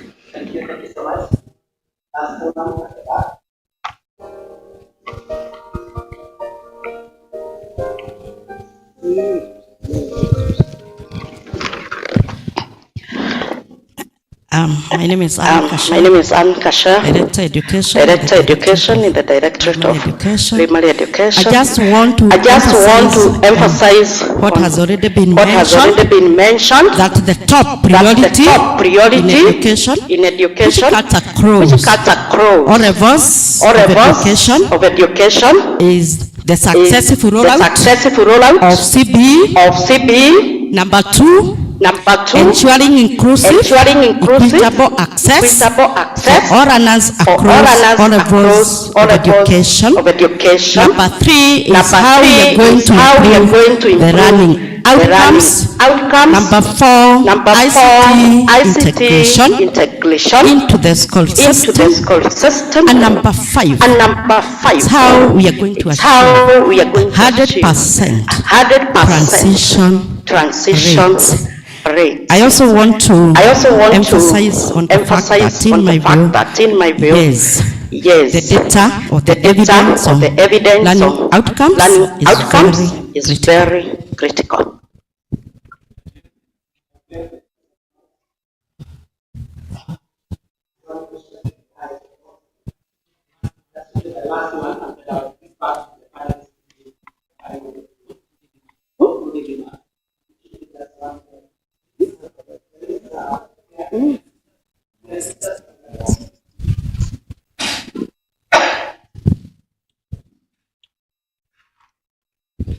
Yeah, once again, my name is Martha Odundo, Head Directorate of ECD at the Ministry of Education. Yeah, mine just goes to the universities, not particularly to Professor Moni, but yes, universities. From where I sit in the ministry, we always are just informed about findings of the research. And I think from even you, Professor Moniwekesa, from your presentation, you said how research is incubated for ownership, not just presented.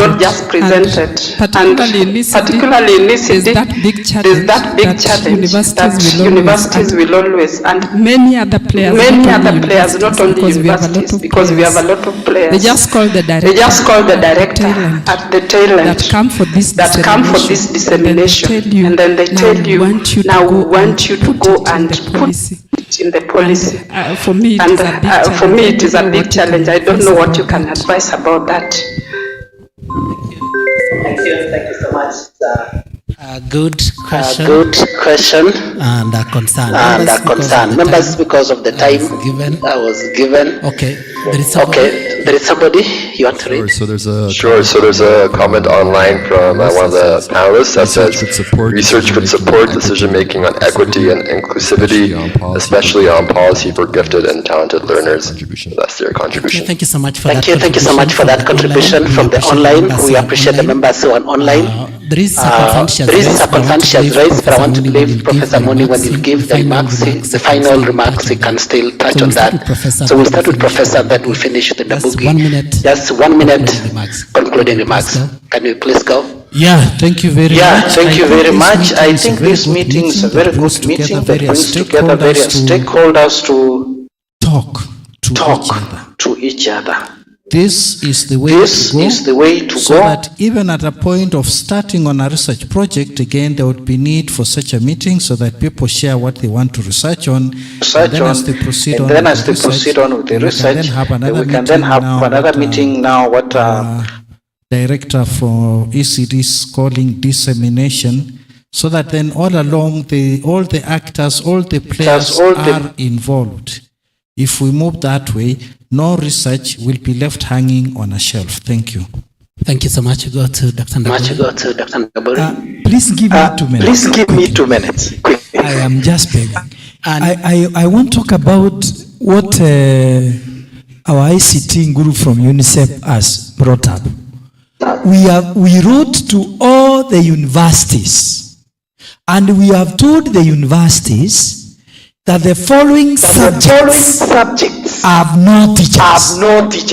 Aviation, power mechanics, marine and technology, and media technology, electricity. And we said music and dance, theater and film, sports and recreation. We clearly stated the subjects that have no teachers. So what does that mean? The people who train in them will automatically get into the market. And we again called a meeting with the deans of the faculties of education, and we told them, these are the areas we require you to prepare the teachers, because in my register I have this number of teachers who require to be employed, but they don't have the combinations required. But the universities told me very clearly, and they are here, the two of them, and I'm happy one of them is the moderator. They told me that we are not training for TSC. We are training for the world. But I want to tell everybody in this room today, for fact, TSC is the employer of teachers in Kenya. And it is not many teachers that will get an opportunity to go even in the outside. So what are we seeing is the frustration of our people out there because somebody refused the advice. And I'm very categorical. I wish our universities can follow and train for us areas that are not having teachers, as they train a certain percentage of the other areas. But not train CRE Kiswahili, for heaven's sake, history Kiswahili, and that is the highest number which graduate every year. So when they come to the market, there is a serious problem, and they are not able to get absorbed. The request is, let's get very clear evidence. These are the areas currently having a problem for the next 5 years. After the 5 years, we review what is happening and the trends change. The final thing I want to say is that the question of teacher wellness for us as a commission is very critical. We do not want our teachers to have burnout. We do not want our teachers not properly well catered for. We have introduced very many programs for our teachers to get assisted when they have mental illness and psychosocial issues. And that is something we are really looking at. And we are looking for partners who can be able to assist us, make sure our teachers are also well supported and they can be able to teach with such amicable time. I want to say, Mondalita, thank you for allowing me. And ladies and gentlemen, finally I want to say, Teacher Service Commission is committed to work with the partners and to desire to make a quality teacher that can this country to quality education that we desire. And thank you for the opportunity that the Commission has been given. Thank you. Thank you so much. You can clap for the two panelists present. Also clap for those who are online. Thank you so much. Thank you so much. We can go back to our seats. We appreciate on my behalf. I've worked with Dr. Ndaburi on several research, and as he said, all the research, they take them seriously. I can attest of that. So partners, you can be assured that your funding goes the right direction and the findings are being utilized. Thank you so much. It's a pleasure to be here with you. My name is Professor Maio Julius from Kibabi University. We welcome you to Kibabi University. I am also a teacher. Thank you. Who is coming to pick from here as per the program? Welcome. I think we have took the 45 minutes given. Thank you very much, Prof. You seem to have taken a lot of minutes. That's okay. Is it good afternoon or evening? I can see we are already behind time. On a serious note, I have my panelists and I want to go straight. I think I want to use at most 40 minutes. Anne, you have something for me? I'm being told after my session, we'll have a break, a health break. My panel includes Mr. Yusuf. Are you? Please come forth. I know you are here in the morning. I don't know whether you changed possession. I can't see him. Kindly.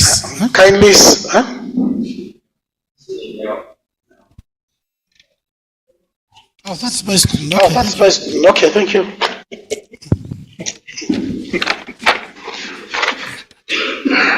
Yeah. Sorry, that was not my session. I think I've moved so fast. The first one is friend Hanga. Online. And I hope we'll be able. Then I have our good friend is physically here. Mother. You take a seat.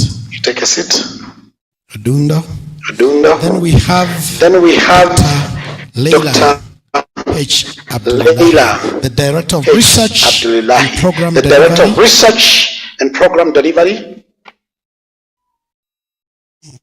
I'm praying that most of my people are physically present. And Dr. Dominic Okulo. Senior Manager, Foundational Learning, Education, Sub-Saharan Africa. You are Dr. Leila. Thank you very much. My subject matter is about early childhood education. And we know in Kenya we have the Early Childhood Education Act 2025. and it mandates that county governments identify and assess children with disability, prohibiting discrimination and ensuring access and completion of early childhood education. I'll show the questions directly, and you will talk at most 5 minutes or even 10 I'll allow, so that we use 30 minutes. The four of us, I think we are 4 or 5 there about. We also have Mrs. Georgina Oma, studio, KSL. Are you there? Oh, please come. Kitabu, join. And that means we have 5 people. Okay. I'm waiting you join. And I think we'll start directly the way they are listed in the question. Fred Hanger and Mother Odudo. Mother is the head Directorate of Early Childhood Development Education at the ministry. And Fred, who is online, is the head Directorate of Special Need Education. And for you two, I'll ask one question. You can take 5 minutes, and your colleague can take 5 minutes. And I'll also request those who are online, if you are not speaking, mute. And that includes those who are online within the conference room. Also mute, so that we don't get disruption. So that it's only one person speaking online. Those echoes, quite often, they are caused by the reverberation when we are using many mics. The question to presenter 1, that is Mother and Fred. Inclusion learning with disability in early childhood education and policy priority. Of course, there are gaps and challenges. Kindly speak about it, introduce it, and talk about the gaps and the challenges. And we shall take the advantage of hearing the same from you and from Fred. Proceed. Thank you. Yeah, I'll go straight to the topic. Inclusion. Inclusion is wide, at times also highly connected with special needs education. But in relation to ECE, generally, even in terms of the marginalized, the poor, and all those other brackets, at times it's very, very difficult, and they are not really catered for fully, simply because the way we implement ECE in the country is very different. As you all know that we have devolved structures, 47 county governments, and they are the ones mandated to implement ECE in the country, or pre-primary education, for the 2 years. And so they are not implementing uniformly. So the lack of uniformity, the fact that they don't do things uniformly as per policy, then brings a challenge. For example, in issues of teacher recruitment, not all counties recruit the same way as compared to the national government in the lower primary, where they recruit uniformly. And so you find that maybe even poor parents are forced to pay. And that brings the issue of exclusion, because if you are not able to pay fees for your child to attend pre-primary education, already you have excluded learners from the poor families. Again, issues of distance. You find that in some regions, the primary schools which have pre-primary, the public primary schools are very far off. That already excludes the poor and the marginalized. When we come now particularly to the special needs education, there's even confusion that is coming from the Constitution, because the county governments are claiming that the Constitution did not give them the mandate of implementing special needs education. So based on that, then they have not provided services for special needs learners in the pre-primary education.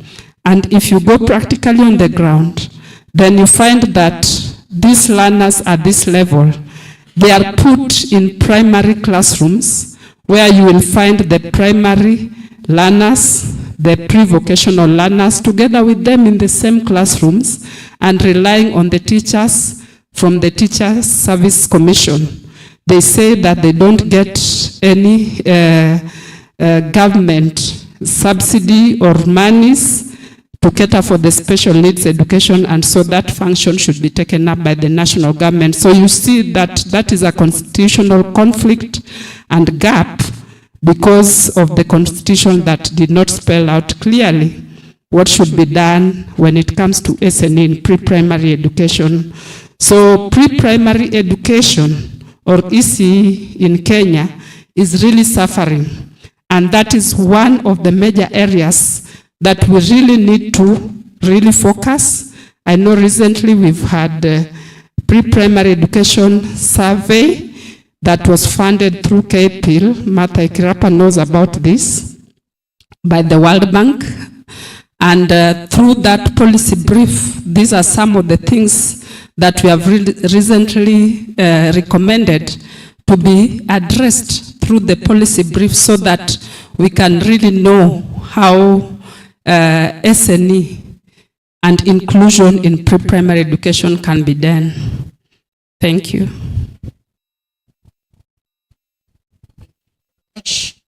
Thank you very much. You have taken 3 minutes, 41 seconds, and you have saved some. I wanted to do a follow-up question, but I'll hold it so that we have a presentation by Fred, and he is online. So Fred, kindly introduce yourself and then proceed and make your presentation. And if possible, take at most 5 minutes if you can. Yes, please proceed.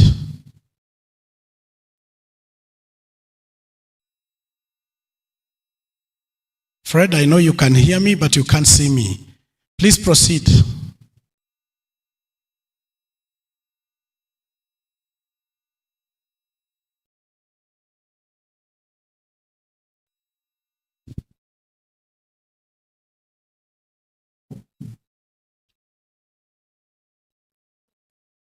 Feedback, who are online here, who can give feedback?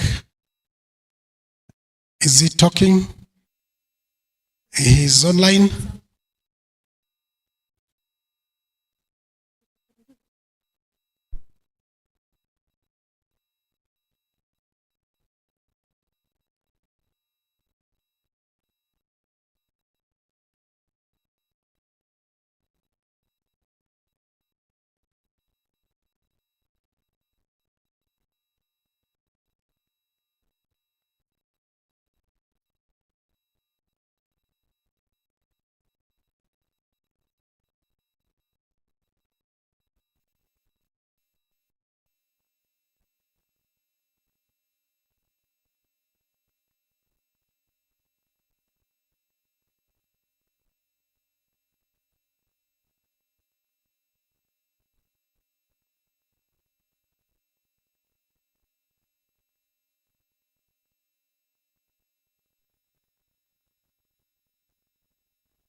space to look at how we strengthen its production, the Francophone research, visibility and use. So this was very critical because there was challenge before in terms of limited resources, fragmented evidence in the space of Francophone, and difficult to access, where we cannot access if you're not in that space. Next, please.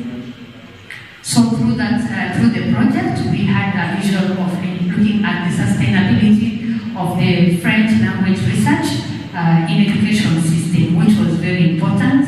And through this, we have ensured we elevated some French work research in the space, which we work together with them to ensure it's high quality.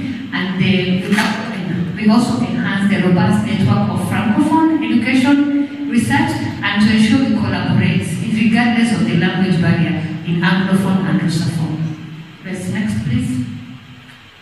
So what evidence or insight emerged from the project? There was a need for greater collaboration between policymakers and research, and for this work we ensured that we were deliberate in ensuring people are collaborating. Let's say there was no work that was done by one PI. PI means primary investigator. They had to come as a collaboration, and they had to go through, for example, they have to go through, they must be engaging, let's say, a teacher, they must be engaging sometimes places early career researchers and etc. policymaker in their work.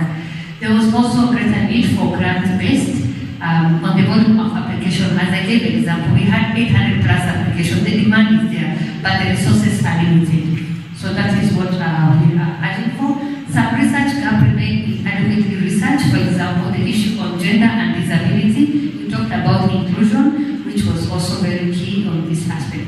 Short implementation period was also one of the constraints, because by the time you get ethics approval within 1 year and then you do your study, it takes a while. So that was one of some of the emerging issues that came from the work. Next, please.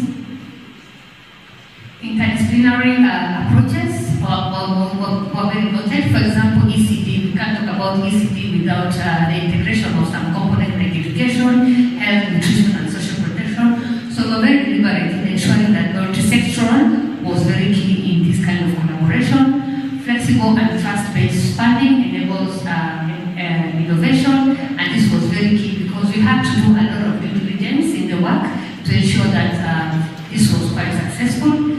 The administrative process can be a barrier. It was quite cumbersome, we must admit, and some grantees faced challenges with financial reporting, but we took them through various training to ensure that this was done well, to ensure accountability. Capacity strengthening was also embedded, and we didn't want to assume that they know, and the mentorship was very deliberate in that all of them had to undergo mentorship with specific mentor-mentees matching in the global space. Next, please.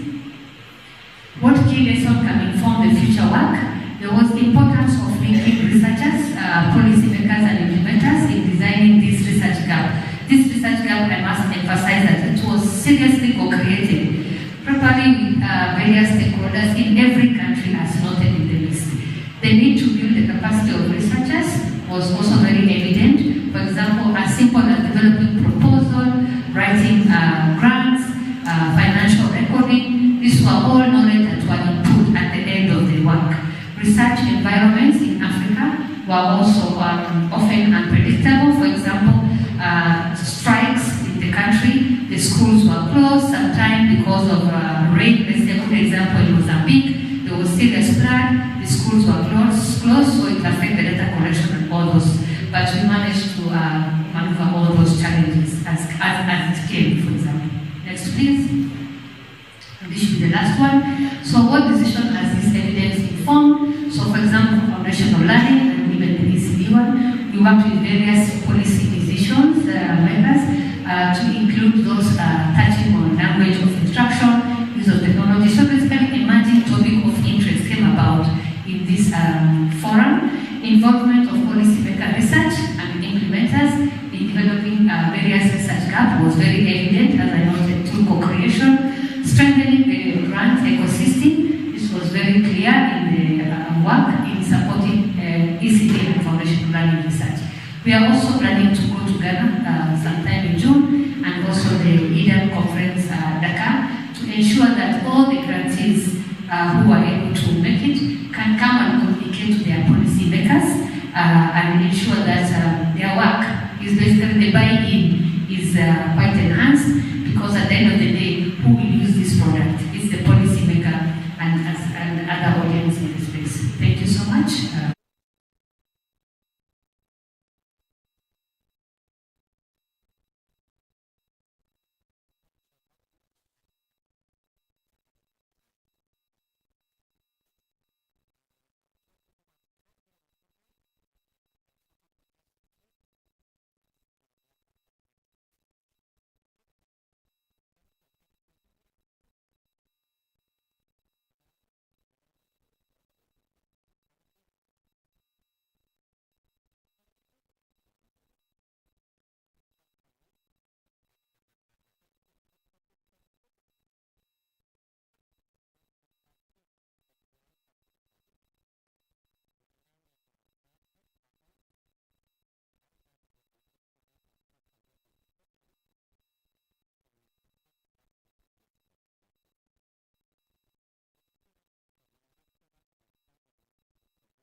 Countries with disabilities, which is the law that is currently, which is the policy that is currently guiding the whole theory and practice of inclusion.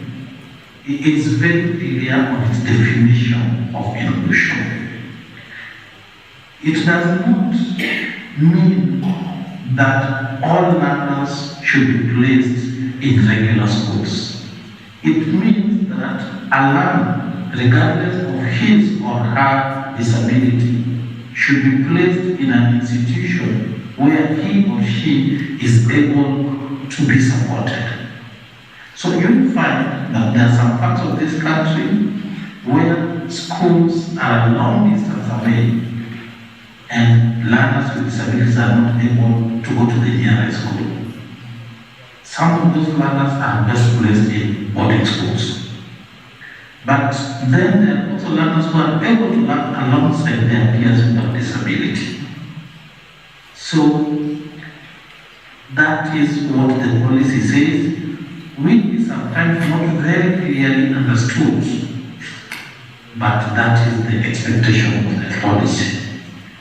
So the priorities of the ministry is that children with special needs are identified, made, taken to school, kept in school so that they are able to access quality education, be taught by qualified teachers, and also get learning materials that are accessible.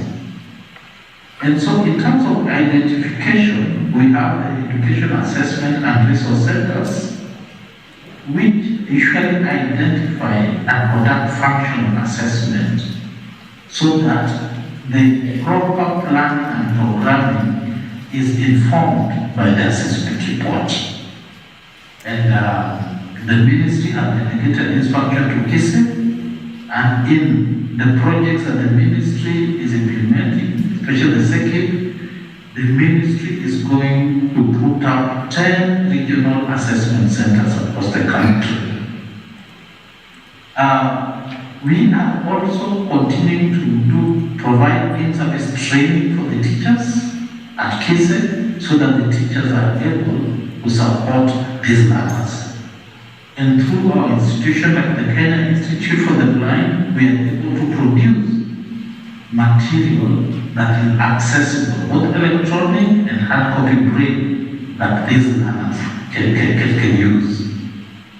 And the ministry also provides enhanced funding because disability has a cost and somebody has to meet that cost. The ministry is meeting that cost by providing enhanced computation. For junior school, senior school or secondary, it comes to 35,700 shillings a year. Maybe I quickly go to the gaps and some of the challenges. I'll take those together. While the sector policy gives very good guidance on how to implement special disability inclusive education, this policy, although it's a sectoral policy, it is not applied and implemented across. So you find that the thrust of the policy is taken more seriously in basic education, but when you're going to pre-primary or even higher education, there are implementation gaps, yet the policy is there. The issue that Martha raised is a contentious issue because learners with special needs, they go to school like any other learner.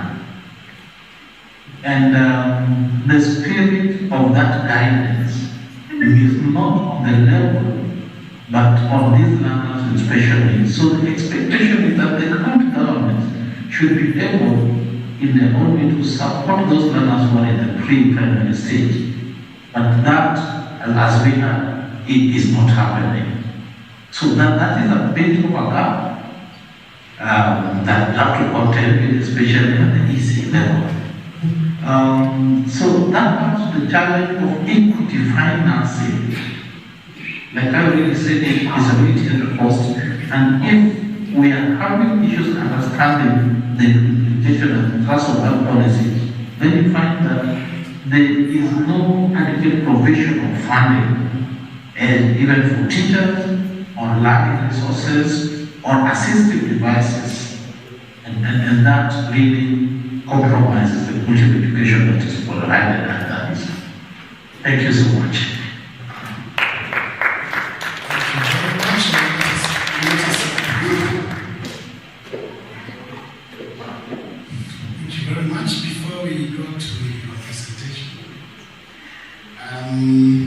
Yes, we have captured a number of things, and Mother is requesting also to present. You know, we are speaking about equity, I think so. But Mother wants to present, she's fighting for equality because others have made a presentation. When we talk about equality is when we talk about providing equal resources to all students. And when we talk about equity is where we tailor resources based on individual students' special needs. Now, before Mother you present, let's give, as you said, let's give Madam Auma opportunity to make her presentation.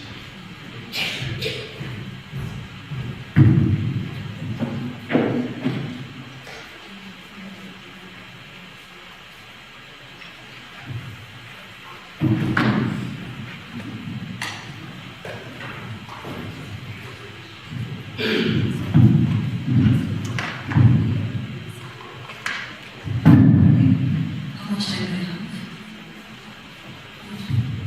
10 minutes. So what happens? In the spirit of inclusion, you'll be patient with me, right? So I request that you put up our slides. Put up the slides, please.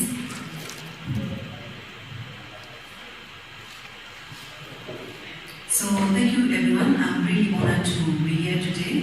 My name is Luchin. I'm the Director of KSL at Ikitago. I am a teacher by profession, passionate about equitable and inclusive quality education, specifically for deaf children. Can you have the slides up, please?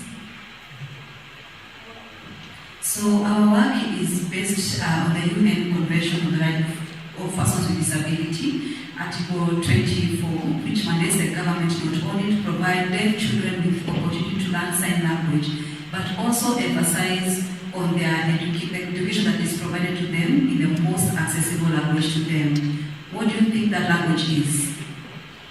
The most accessible language for the deaf children is? Yes, Kenyan Sign Language.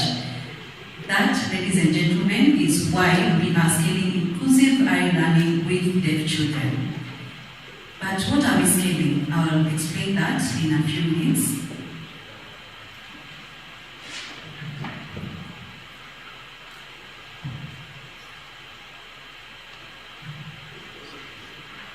Yes. Maybe back one slide, yes.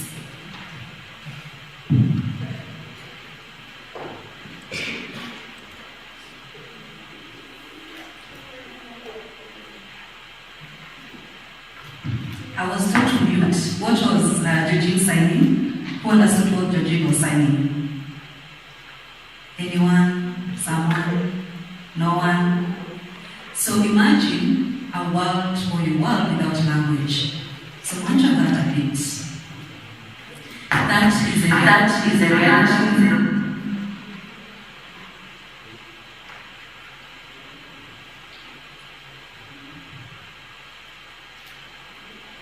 As I was signing, you could not understand me.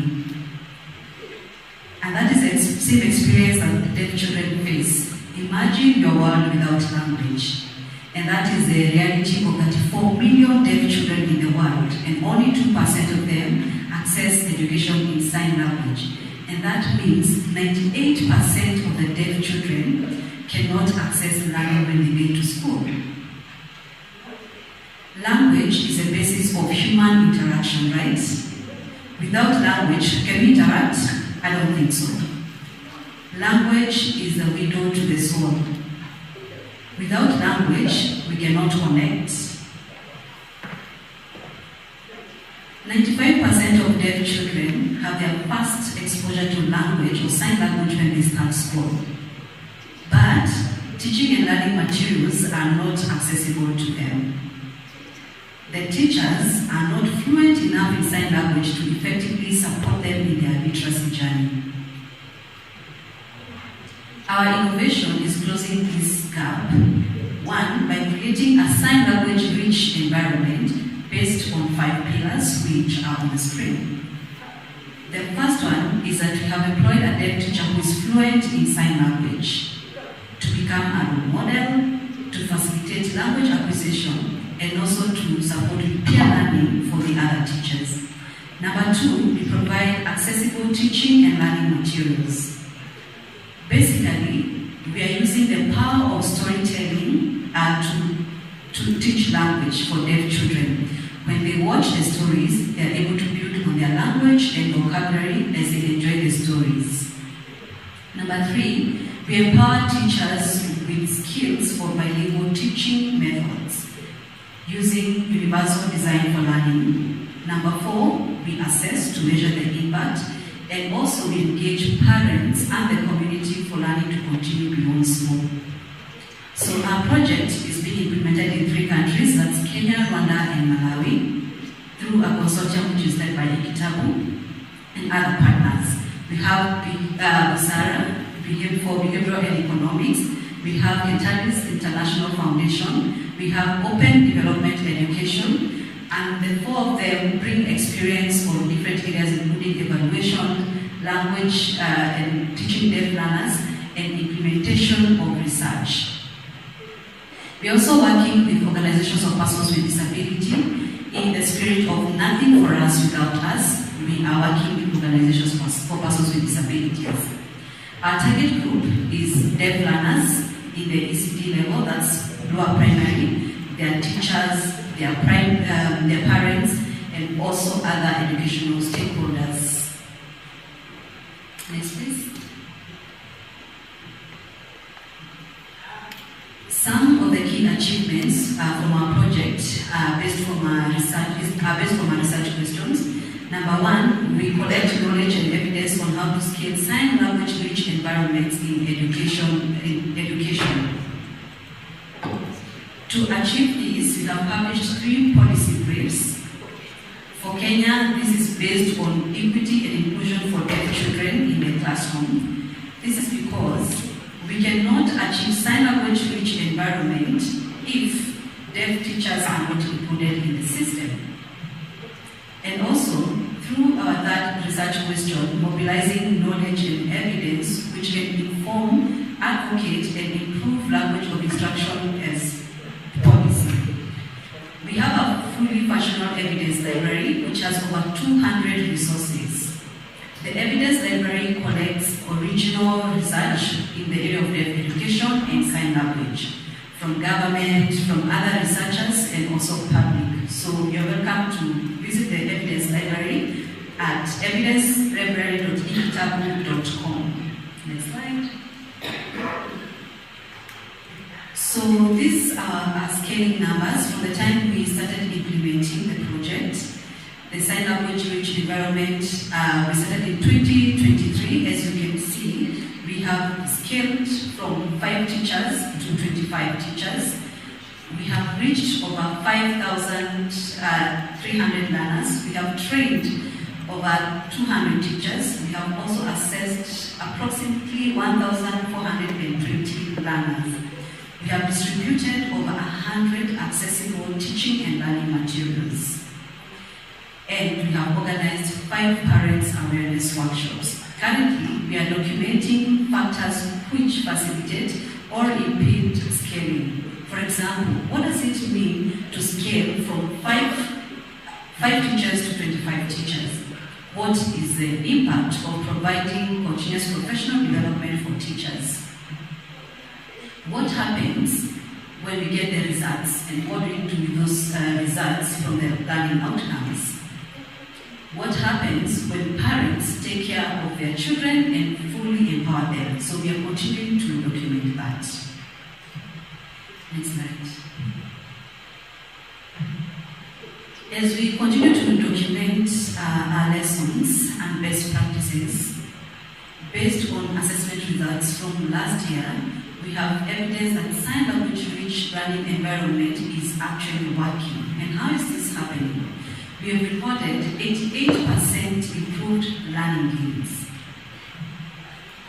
Based on our assessment on using a sign language assessment tool, this means that quality foundational learning is necessary for learning to continue.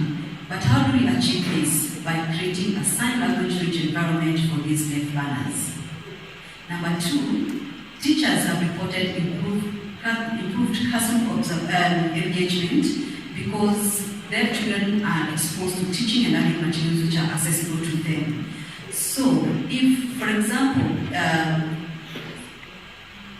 if KC, for example, is here, we can collaborate with them to provide them with teaching and learning materials for teaching learners who have disability, specifically for deaf learners, and that can happen right now.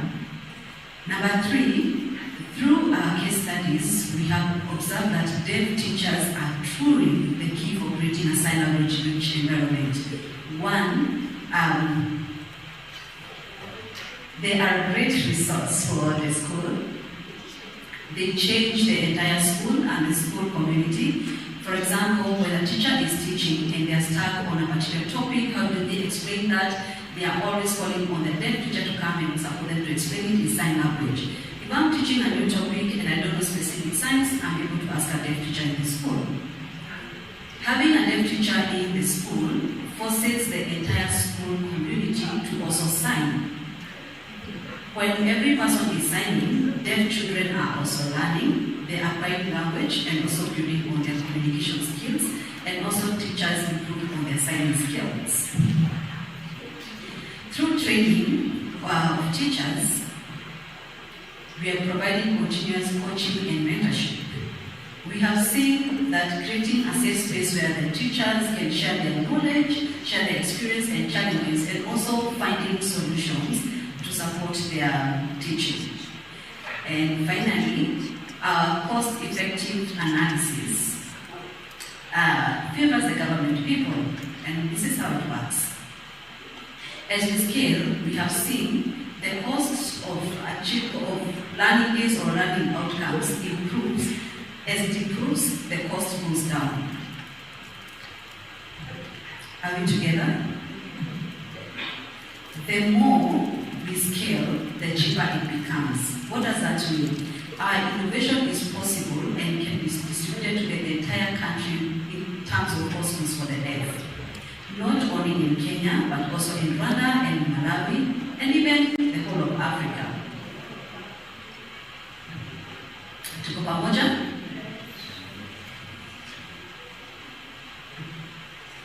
What does this mean? Yes, it might seem over-ambitious, but a dog can dream. As science says, the higher you go, the cooler it becomes. So our evidence shows that the more we scale, the cheaper it becomes. Next slide.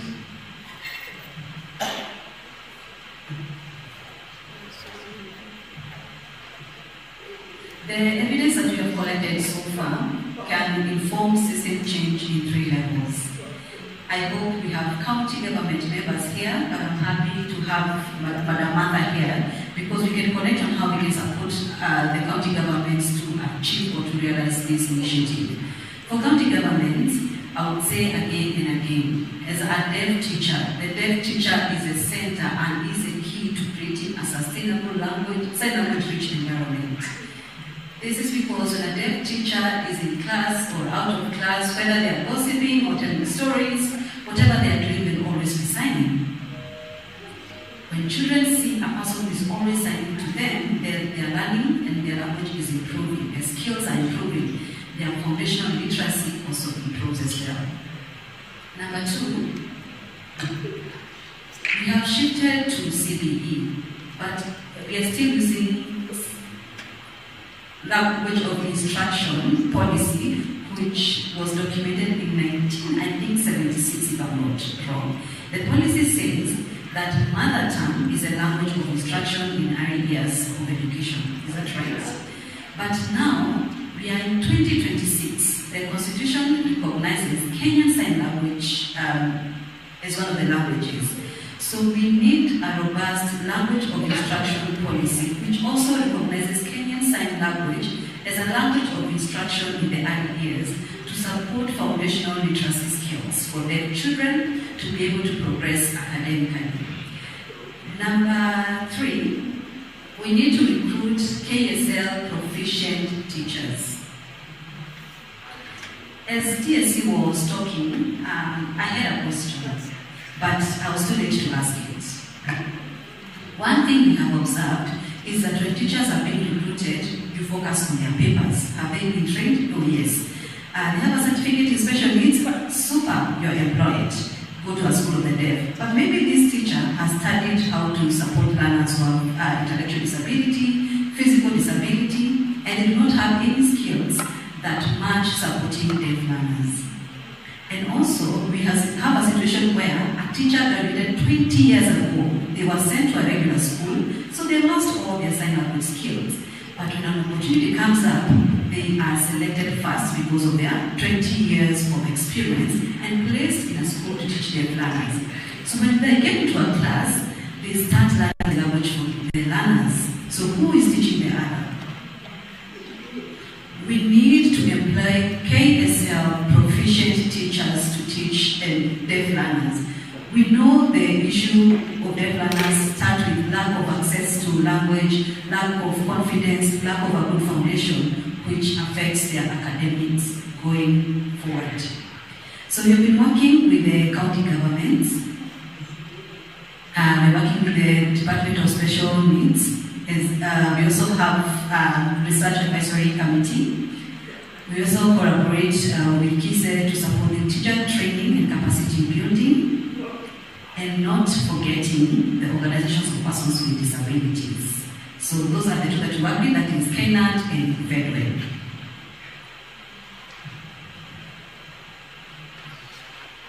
Next slide.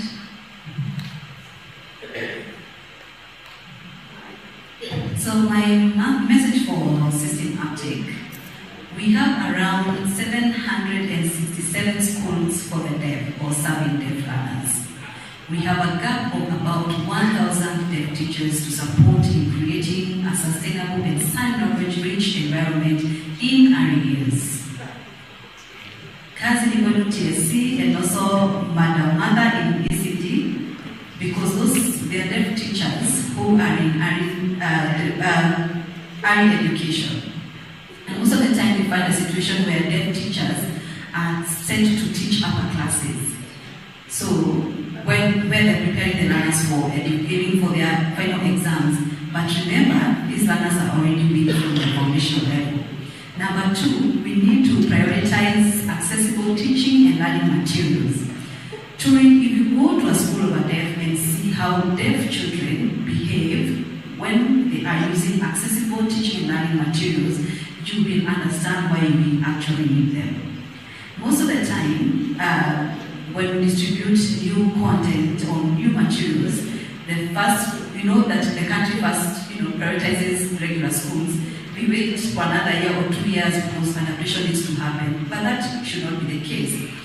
We need to have a policy of born accessible content, whereby when the government is coming up with, a new curriculum or new content, then it should be accessible as a time of distribution. As you distribute it to regular children, the other children with disability should be getting the content at the same time every year, not having to wait for years to have accessible content. And finally, deaf inclusive teacher training programs. We know that we offer special needs education, yes, but deaf learners need specific skill sets, whereby the teacher is empowered in bilingual teaching pedagogies or approaches. They are fluent in sign language, and the goal is to support foundational language and literacy for lifelong academic progress and success. Thank you.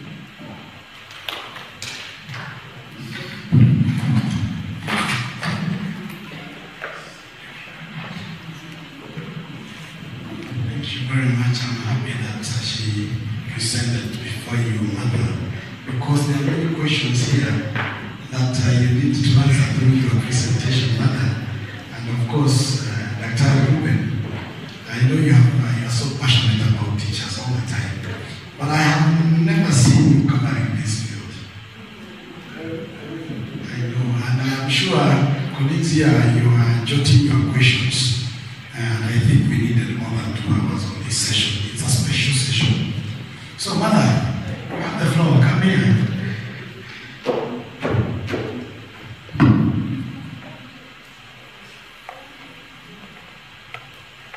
But for you, you can take a short time.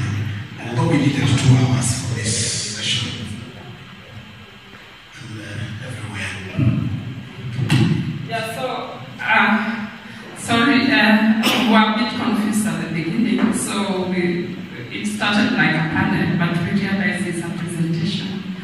So I just want to speak to the early years and foundational learning jointly because of the way our structure of education and curriculum is in Kenya. So I know that there are a lot of notes in this particular one as an introduction. This is not PowerPoint, but I'm not reading. I just want to bring you on board. These are my notes. Okay, in Kenya, the way the structure of the curriculum, and KICD will agree with me, the early years education is in such a way that it is two-phase. There's the pre-primary education. I want to call it ECD right now for some reasons that I'll explain. There's the pre-primary of 2 years and lower primary of 3 years. That is grade 1 to 3.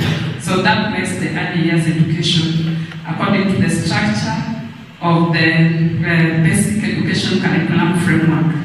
So I want to put pre-primary education into perspective, and constitutionally in the 4th schedule of the Constitution in those articles, then it is a shared function. I keep on correcting people everywhere I go that is not devolved function, and Professor of Law here will either say I'm correct or wrong, but according to where I'm sitting, it's a shared function in the sense that the Constitution has given the national government mandates, and those are the 5 major mandates given to the national government, including SNE, which is cross-cutting from pre-primary all the way. Then the county governments have been given the mandate of implementation. And when we say implementation, then it means that they are supposed to recruit teachers, provide learning and teaching materials, give school meals, give capitation, give infrastructure, everything that has to do with implementation. And the major one for the national government is policy, direction, guidelines, curriculum development, standards, assessment and monitoring, and training and capacity building. Now, besides the Constitution, we are always guided by certain acts, like, for example, executive order, when the government reorganizes. Then, like the latest we have is number 1 of 2025, which gave a lot of mandate to the national government. And so, as the Directorate of ECD, then we draw also a mandate from there. And you can see there are so many that we are even supposed to represent Kenya in those organizations, UNESCO, CES, and all that, which we have done as a directorate effectively, AU scholars and all that. So I want to go straight to the general achievements. General, when I say general, then I mean both lower primary and pre-primary. What have we achieved just in the last, let's say, 1 or less year? We have been able to come up with a draft foundational learning guidelines. We have also been able to come up with a community of practice for a foundational learning coalition, which is now being formalized. We have been able to engage in forums that brings collaboration and involvement, and one of such was mentioned in the morning by the Director General, the first ever inaugural foundational learning conference, and workshops like this we are never missing. In the primary section, through the capitation of free primary education, the lower primary section of the early years has never missed capitation. They are always part of it. So that is an achievement. Some county governments are also providing capitation, but not fully, so that then it becomes a challenge.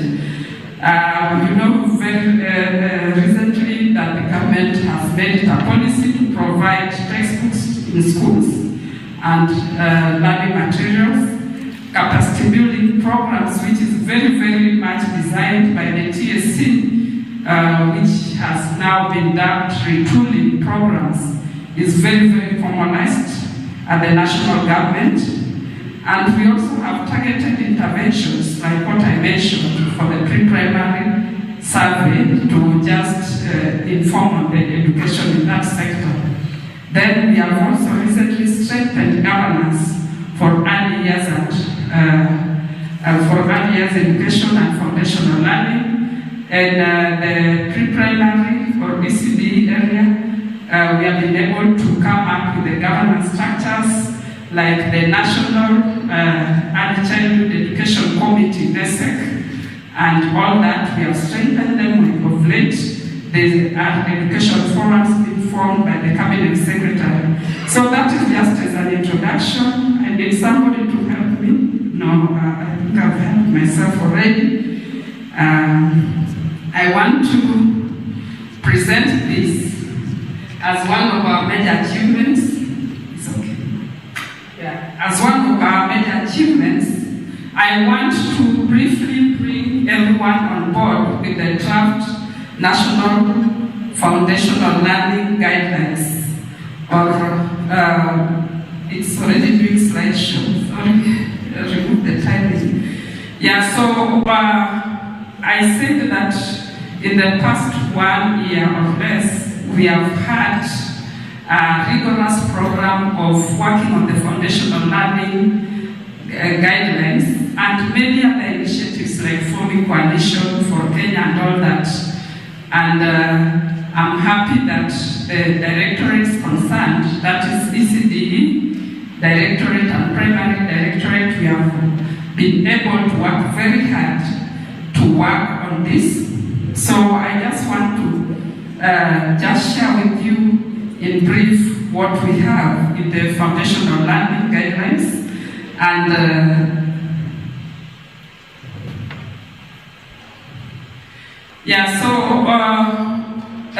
through the foundational learning guidelines, that is what is going to guide us. And through it, we have been able to discover where our problems are. So I'm not even going to define foundational learning, what it is. We all know it's numeracy, literacy, and social-emotional skills, isn't it? That we are already emphasizing, and our curriculum is already covering that. And then the impact, we all know that if a child gets the right skills at the lowest levels, then it's just like a house that becomes strong even as it continues. But with a weak one, then nothing can be achieved. So you know the impact even at household levels and even at individual level, that it even determines an individual's profession and future life. Progress, of course, there are all those organizations. GP has talked about it. Everybody at ICRAPA was here talked about all the progress. And then the legal documents that we based our work on are the Constitution, Education Act, Basic Education Curriculum Framework. This one really guided us. And also the NEC also came up with the CBA framework that we really used. So this is what I was talking about. In the Basic Education Curriculum Framework, you can see where according to the state-based learning, then the foundational level is at lower primary and pre-primary. And again, on this other side, you combine the two, and that is where we base our early years education and foundational learning. So that is how we define it in Kenya, according to the legal provision that was, or policy provision that was provided by the KICD. According to NEC, then they are also advising on how, or guided on how to do assessment under this framework. And so there's formative and summative assessment. And in pre-primary, there's a very important assessment for transition that is done by a tool called KISRAT, Kenya School Readiness Assessment Tool. And this one measures the level of readiness for a child is transiting to pre-primary. So this is the framework for assessment in Kenya that has been guided by the Kenya National, by the NEC, and you can see all that is supposed to be involved. I'll not go to the global challenges, but national challenges is where I was asked to come. This is how we have mapped our challenges, and this is what is causing us problems in early years education and also in foundational learning. Key amongst them have already been talked about here, even about the issue of disabilities and the inclusion. Inclusion issues, you can see even climate and conflict causes exclusion. Socio-economic factors cause exclusion. And then even parental and community support, if it's not there, then that one is also a cause. Learner-related issues, like now Mr. Haga talked about learners who are not assessed. You don't assess a learner, they get into classroom, then they are not learning, and you discover very late. That causes exclusion.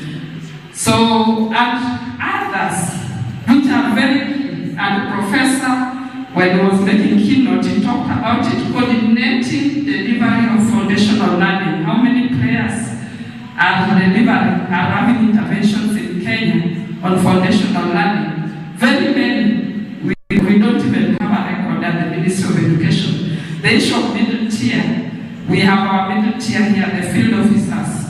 If you sat them down now, or even call them, Dr. Jobu, to tell you their problems, you'll even get scared whether we are delivering in education, because they'll tell you the way they don't have vehicles, the way that they can't visit all the schools, the way they cannot support the teachers, and all that is lacking. Resource allocation and infrastructure, especially in ECD, the pre-primary section, you find that there's lack of uniformity in the way counties are implementing. Some can give capitation, some can give school meals. They'll give according to the way they feel they want to do it. So it becomes a problem. Okay.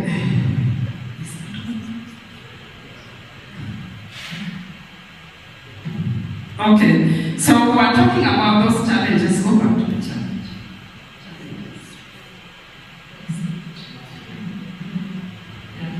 We're talking of those challenges.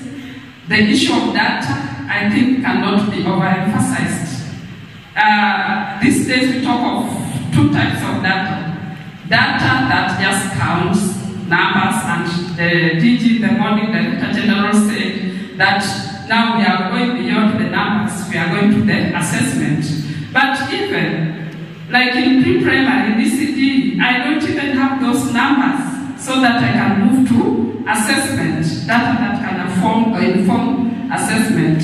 Curriculum and policy implementation is a challenge, because you find that even in the county government, they talk of issues of maybe internalization of the curriculum designs, breaking it down, and all that, the lack of materials and all those. So all those are challenges in Kenya. So what are we saying? We have several principles that we have laid down that will guide us, and those are some of them. Then we have examples of best practices that we have, and these are based on certain interventions, like for example, to solve the what did we learn from it, structured pedagogy.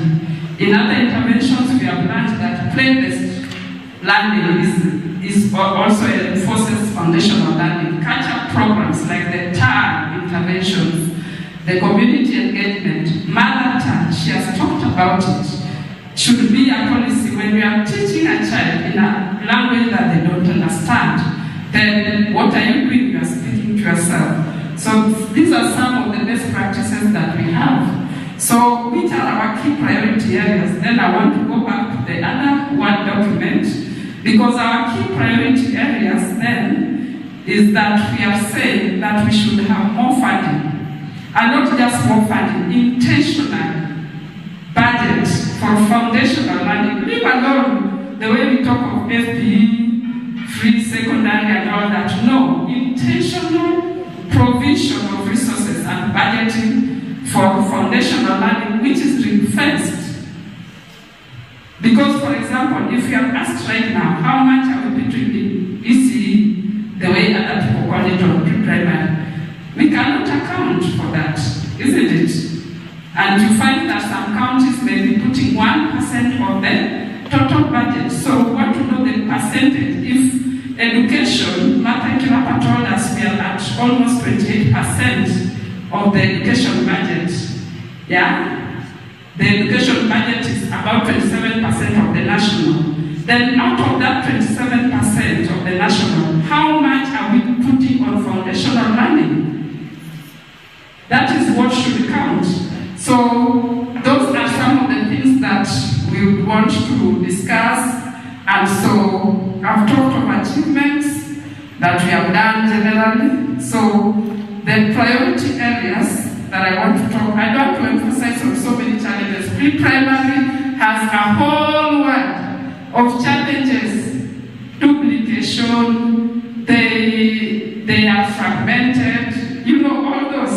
But I'm not going into that because I'm talking, so possible areas of interventions or priorities. How can we increase financing, not only in ECE, but also for lower primary? The overcrowded classrooms, even in lower primary. Yeah? How do we handle that? Yeah? If Damburi may give us teachers, but those teachers may not have enough classrooms at school level to be spread out. We should improve on infrastructure. We should focus on retooling of teachers. I know that it is highly formalized and structured at national government, but even with that structuring, is it effective for lower primary teachers? And for pre-primary teachers, there's nothing structured by the government at any level to do that. Implementation of approved schemes of service, especially at the county government. For TSC, we have no problem in foundational learning, but for county governments is a big challenge. Implementation of school meals. It may look small, but food is a very big factor in delivering foundational learning. The players who are here, this is something that you should address. You know, when a child is hungry, they cannot go to school and learn, isn't it? And areas where school meals are provided, you find even they are caring for the others at home. It gives them peace of mind that even others at home will eat. How do we improve our learning environment and make it play-based, suitable for foundational learning? You know, the kind of structures. In any school when you go, you want to know a pre-primary classroom, what do you look for? I want to know whether you are paying attention to pre-primary or ECD classroom, as we usually call it. You will auto-identify from today. Just go to any public school. Look at the farthest one with the worst structure. Either mabati, meaning iron sheet, or mud that is almost slanting in most cases. That will be the pre-primary classroom. So we should give it priority. So that is how you identify, and that is how I know how to identify. When I get into a school, I just look at the worst structure around, and I know that is. Then we should have even a framework for pre-primary education funding. You know, capitation is not pegged. Like, we know that national government is not giving the full capitation, but there's a pegged amount. But for pre-primary in Kenya, there's no pegged amount or commitment that this will be the pre-primary capitation. And then we should target the poor and vulnerable households and just strengthen the intergovernmental coordination. You may think that this is a small issue, coordination issue, especially in pre-primary. It is a big issue. When we tell them that policy says this, then they say, who says that? We are a government, there is no big brother and a small brother. You won't dictate to us. It is a very big issue. And that is why even when we say they should even integrate the SNE and provide for them, they say, who says? The Constitution did not spell it out to us. So go back and amend the Constitution. You see? And that is always the sort. partners at times, you are good, but there are times that you may not be very good because you just go and do things and duplicate on the same teacher, the same learner. The outcomes are not very good at most of the times because of that kind of duplication. And even the intervention may be implemented in a wrong way because you are going on your own and you are not taking in government priority. Thank you very much. We shall continue sharing. Because of time, I'll stop at that.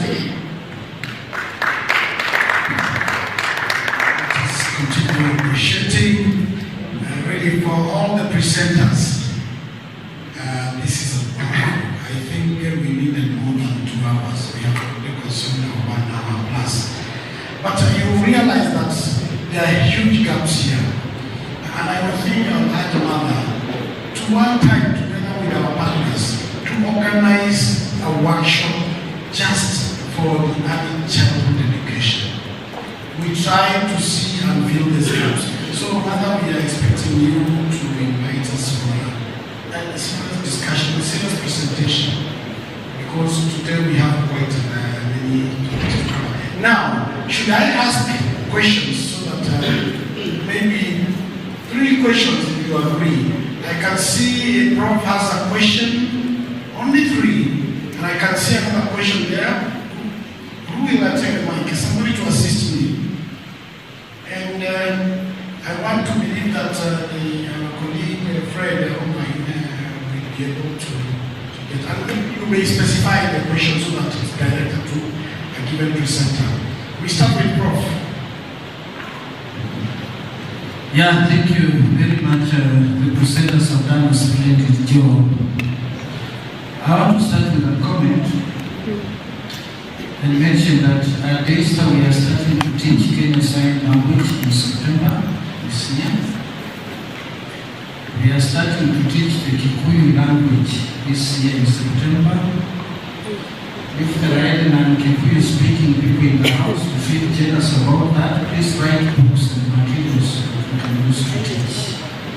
There are none so far in other languages.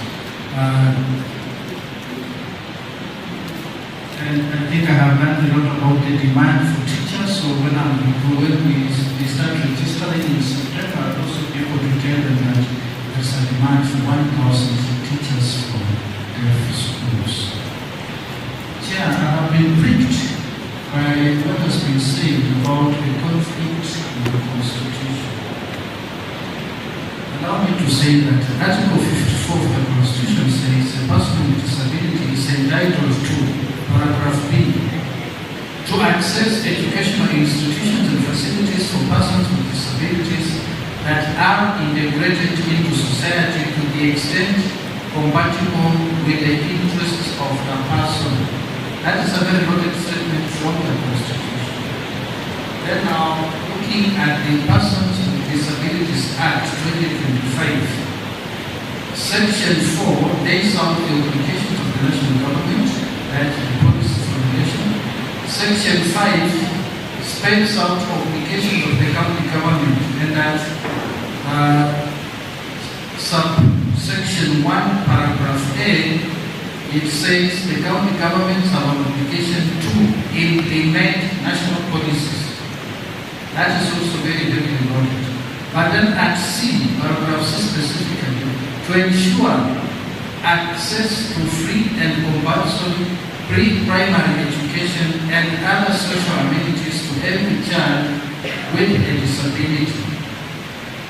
The Act continues at section 20 to say on the right to education to say at paragraph 5 that a child with a disability has a right to free and compulsory basic education.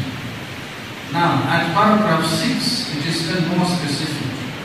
Children with disabilities shall not be excluded from free and compulsory early childhood, primary or secondary education on the basis of the disability. Ladies and gentlemen, this speaks to provision of all services, including teachers, relevant teachers for that sector. So to the extent that the law starts as 2025 and now, there's actually no conflict. But of course, where we perceive a conflict, that is why we come in as lawyers. Just give me instructions, I will sue. Then I county government bring in trouble and it will be called to order. Thank you very much. Thank you very much. That comes from an advocate. We will ask you. The question, then we will respond. Thank you, sir. And I want to appreciate all the presenters. My observation goes to Madam Bada, where Madam Bada, we are beginning to see a lot of vibrancy on Matters Foundation learning, because in the past we have seen, we've actually seen the civil society advocating for this, but the government has now been responding in a big way and beginning to say it's a silent issue in education. My concern, and it's a concern I have observed even in other face-to-face and online meetings, is that when we talk about foundational learning, we tend to focus on numeracy and literacy. But there are the social skills that also form part of foundational learning. I can almost bet if you went into the internet, and especially in the African setup or context, we tend to neglect the social dimension, which is also a critical aspect of foundational learning. So anytime we are creating interventions for foundational learning, let's remember that it has three main elements: numeracy and literacy, and social skills as well. I know if you look at the pre-primary curriculum at KICT, you'll see that in areas that are talking about social skills. But when we get out of the formal dimension of the curriculum and we're talking about foundational learning, we tend to give less emphasis on social skills. So it's my prayer that going forward, we shall give that a lot of emphasis, because this is the right thing to do. We are likely to have amazing children who will eventually become amazing young people, and finally, wonderful adults who have learned our cultural values to live by, and psychosocial competencies also to manage challenges of everyday life. Thank you. Much of our comments. I don't see any other question or comment, and I think we want to maybe have anything in reaction. Both of you. And then in our session. So. Thank you, Dajoku. I think there was no question for me, because even Madam has commented, and I'll just also comment that within the guidelines, actually in one of the workshops, we made it a priority to bring in the concept of social-emotional learning in each and every component that we talked about. So, and we are still open, because we faced a ban again when we were just about to launch the guidelines with the county government. So because of that, then we still have other opportunities even to make more inputs. This guideline has been made in a very transparent way, in such a way that any non-state actors that may wish to make inputs, we always make an announcement if we are going to our workshop, for them to come at their own cost and go through it and also make inputs. So if you are interested in that area, then you are welcome. The next time, maybe just give me your contact and I add you to the list of the coalition members, and you'll just be getting all the announcements. I also want to thank Professor for starting with the national government and even, breaking the law down, because, some of us are not lawyers. So when they tell us that we go to Schedule 4 and we don't see SNE given to county governments, we also just chicken and keep quiet. And they tell us in any case, when we are the ones who are receiving funds for SNE. So we need more of those advocates who will advocate for us. Thank you. Partitions, and Roman, maybe shares a partition, 1 minute or half a minute. So, first is to thank all of you for listening to us and for remembering us. So, lack of early access to education affects their cognitive, social, and emotional learning, which connects with their academic progress. And without this, they're not able to progress. So please don't forget about the sign language rich environment and the 5 pillars. And who is at the center? It's a deaf teacher. Thank you. Thank you very much. Fred, are you online? Partitions, if you can hear us. I hope you can hear me. Yes, we can. Yes, we can. Yes. Thank you very much. It is indeed extremely critical that right from the pre-primary stage, learners be given the opportunity to learn alongside others in an inclusive environment. Because these are still young children and they need to be close to their families. But we've got to consider the child's best interests first as a priority before we do anything else. So I think it is our responsibility, both government and non-government players, ensure that the learning environment is completely accessible and inclusive so that these children are able to. And we should not shy away from recognizing the fact that disability and special needs have a cost, and therefore we should be ready to provide enhanced funding. That's only that can be considered as equity financing. Thank you. Thank you very much. I want to end this session, and I want us to appreciate all the presenters. Fred. Yes, Ruben. Ruben has a response to say something on the issue she raised, and say, for sure, Teacher Service Commission has not left out the students with special needs, and particularly the hearing impairment. Kenya Institute of Special Education has been given the mandate to train the teachers in Kenyan Sign Language. Number one, Teacher Service Commission is giving teachers studying with pay to go and study Kenyan Sign Language, to train Kenyan Sign Language at KISET, so that we can be able to have more of our teachers trained in Kenyan Sign Language. That's number one. Number two, we are advertising every other day and saying, if you are a teacher who is having Kenyan Sign Language, please apply. And once we get them, we post them in the schools required.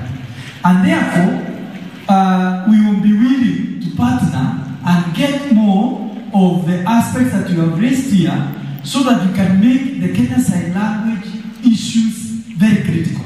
But Teacher Service Commission, when it comes to issues of special needs, there is even 5% allocation, which is an affirmative action for people with disabilities for employment. Thank you. Thank you very much. Yes, we are with you. In a special way, let us appreciate the presenters. Fred Hanga, thank you very much. Thank you very much. Leila, Nasema Asante, and Georgina.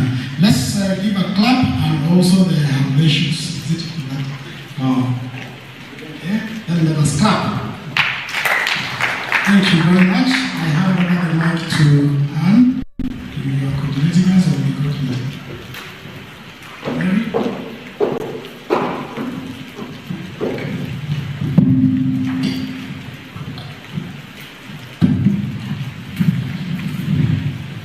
Thank you, Daktari. Thank you, the panelists and the presenters.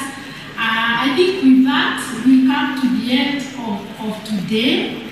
It's been a long day. You realize we started a bit late. We had to push because of the travels in the morning. So we are carrying forward one session, and we have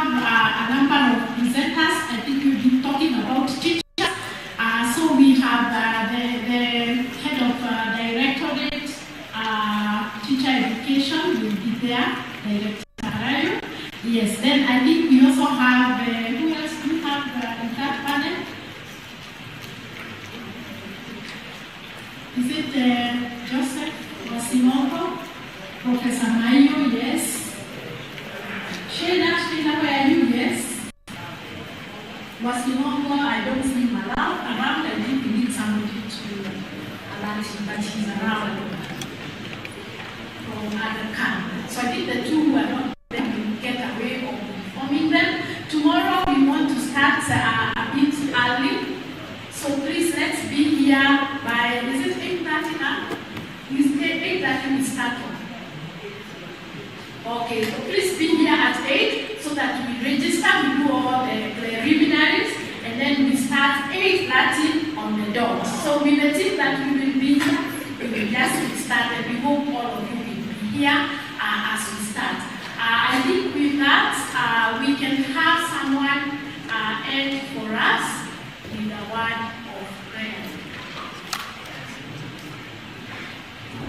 A volunteer, the Muslim team, we have not had Muslim prayer. Who will pray for us? Director, you can lead us. Let us pray in the name of Allah, most beneficent, most merciful.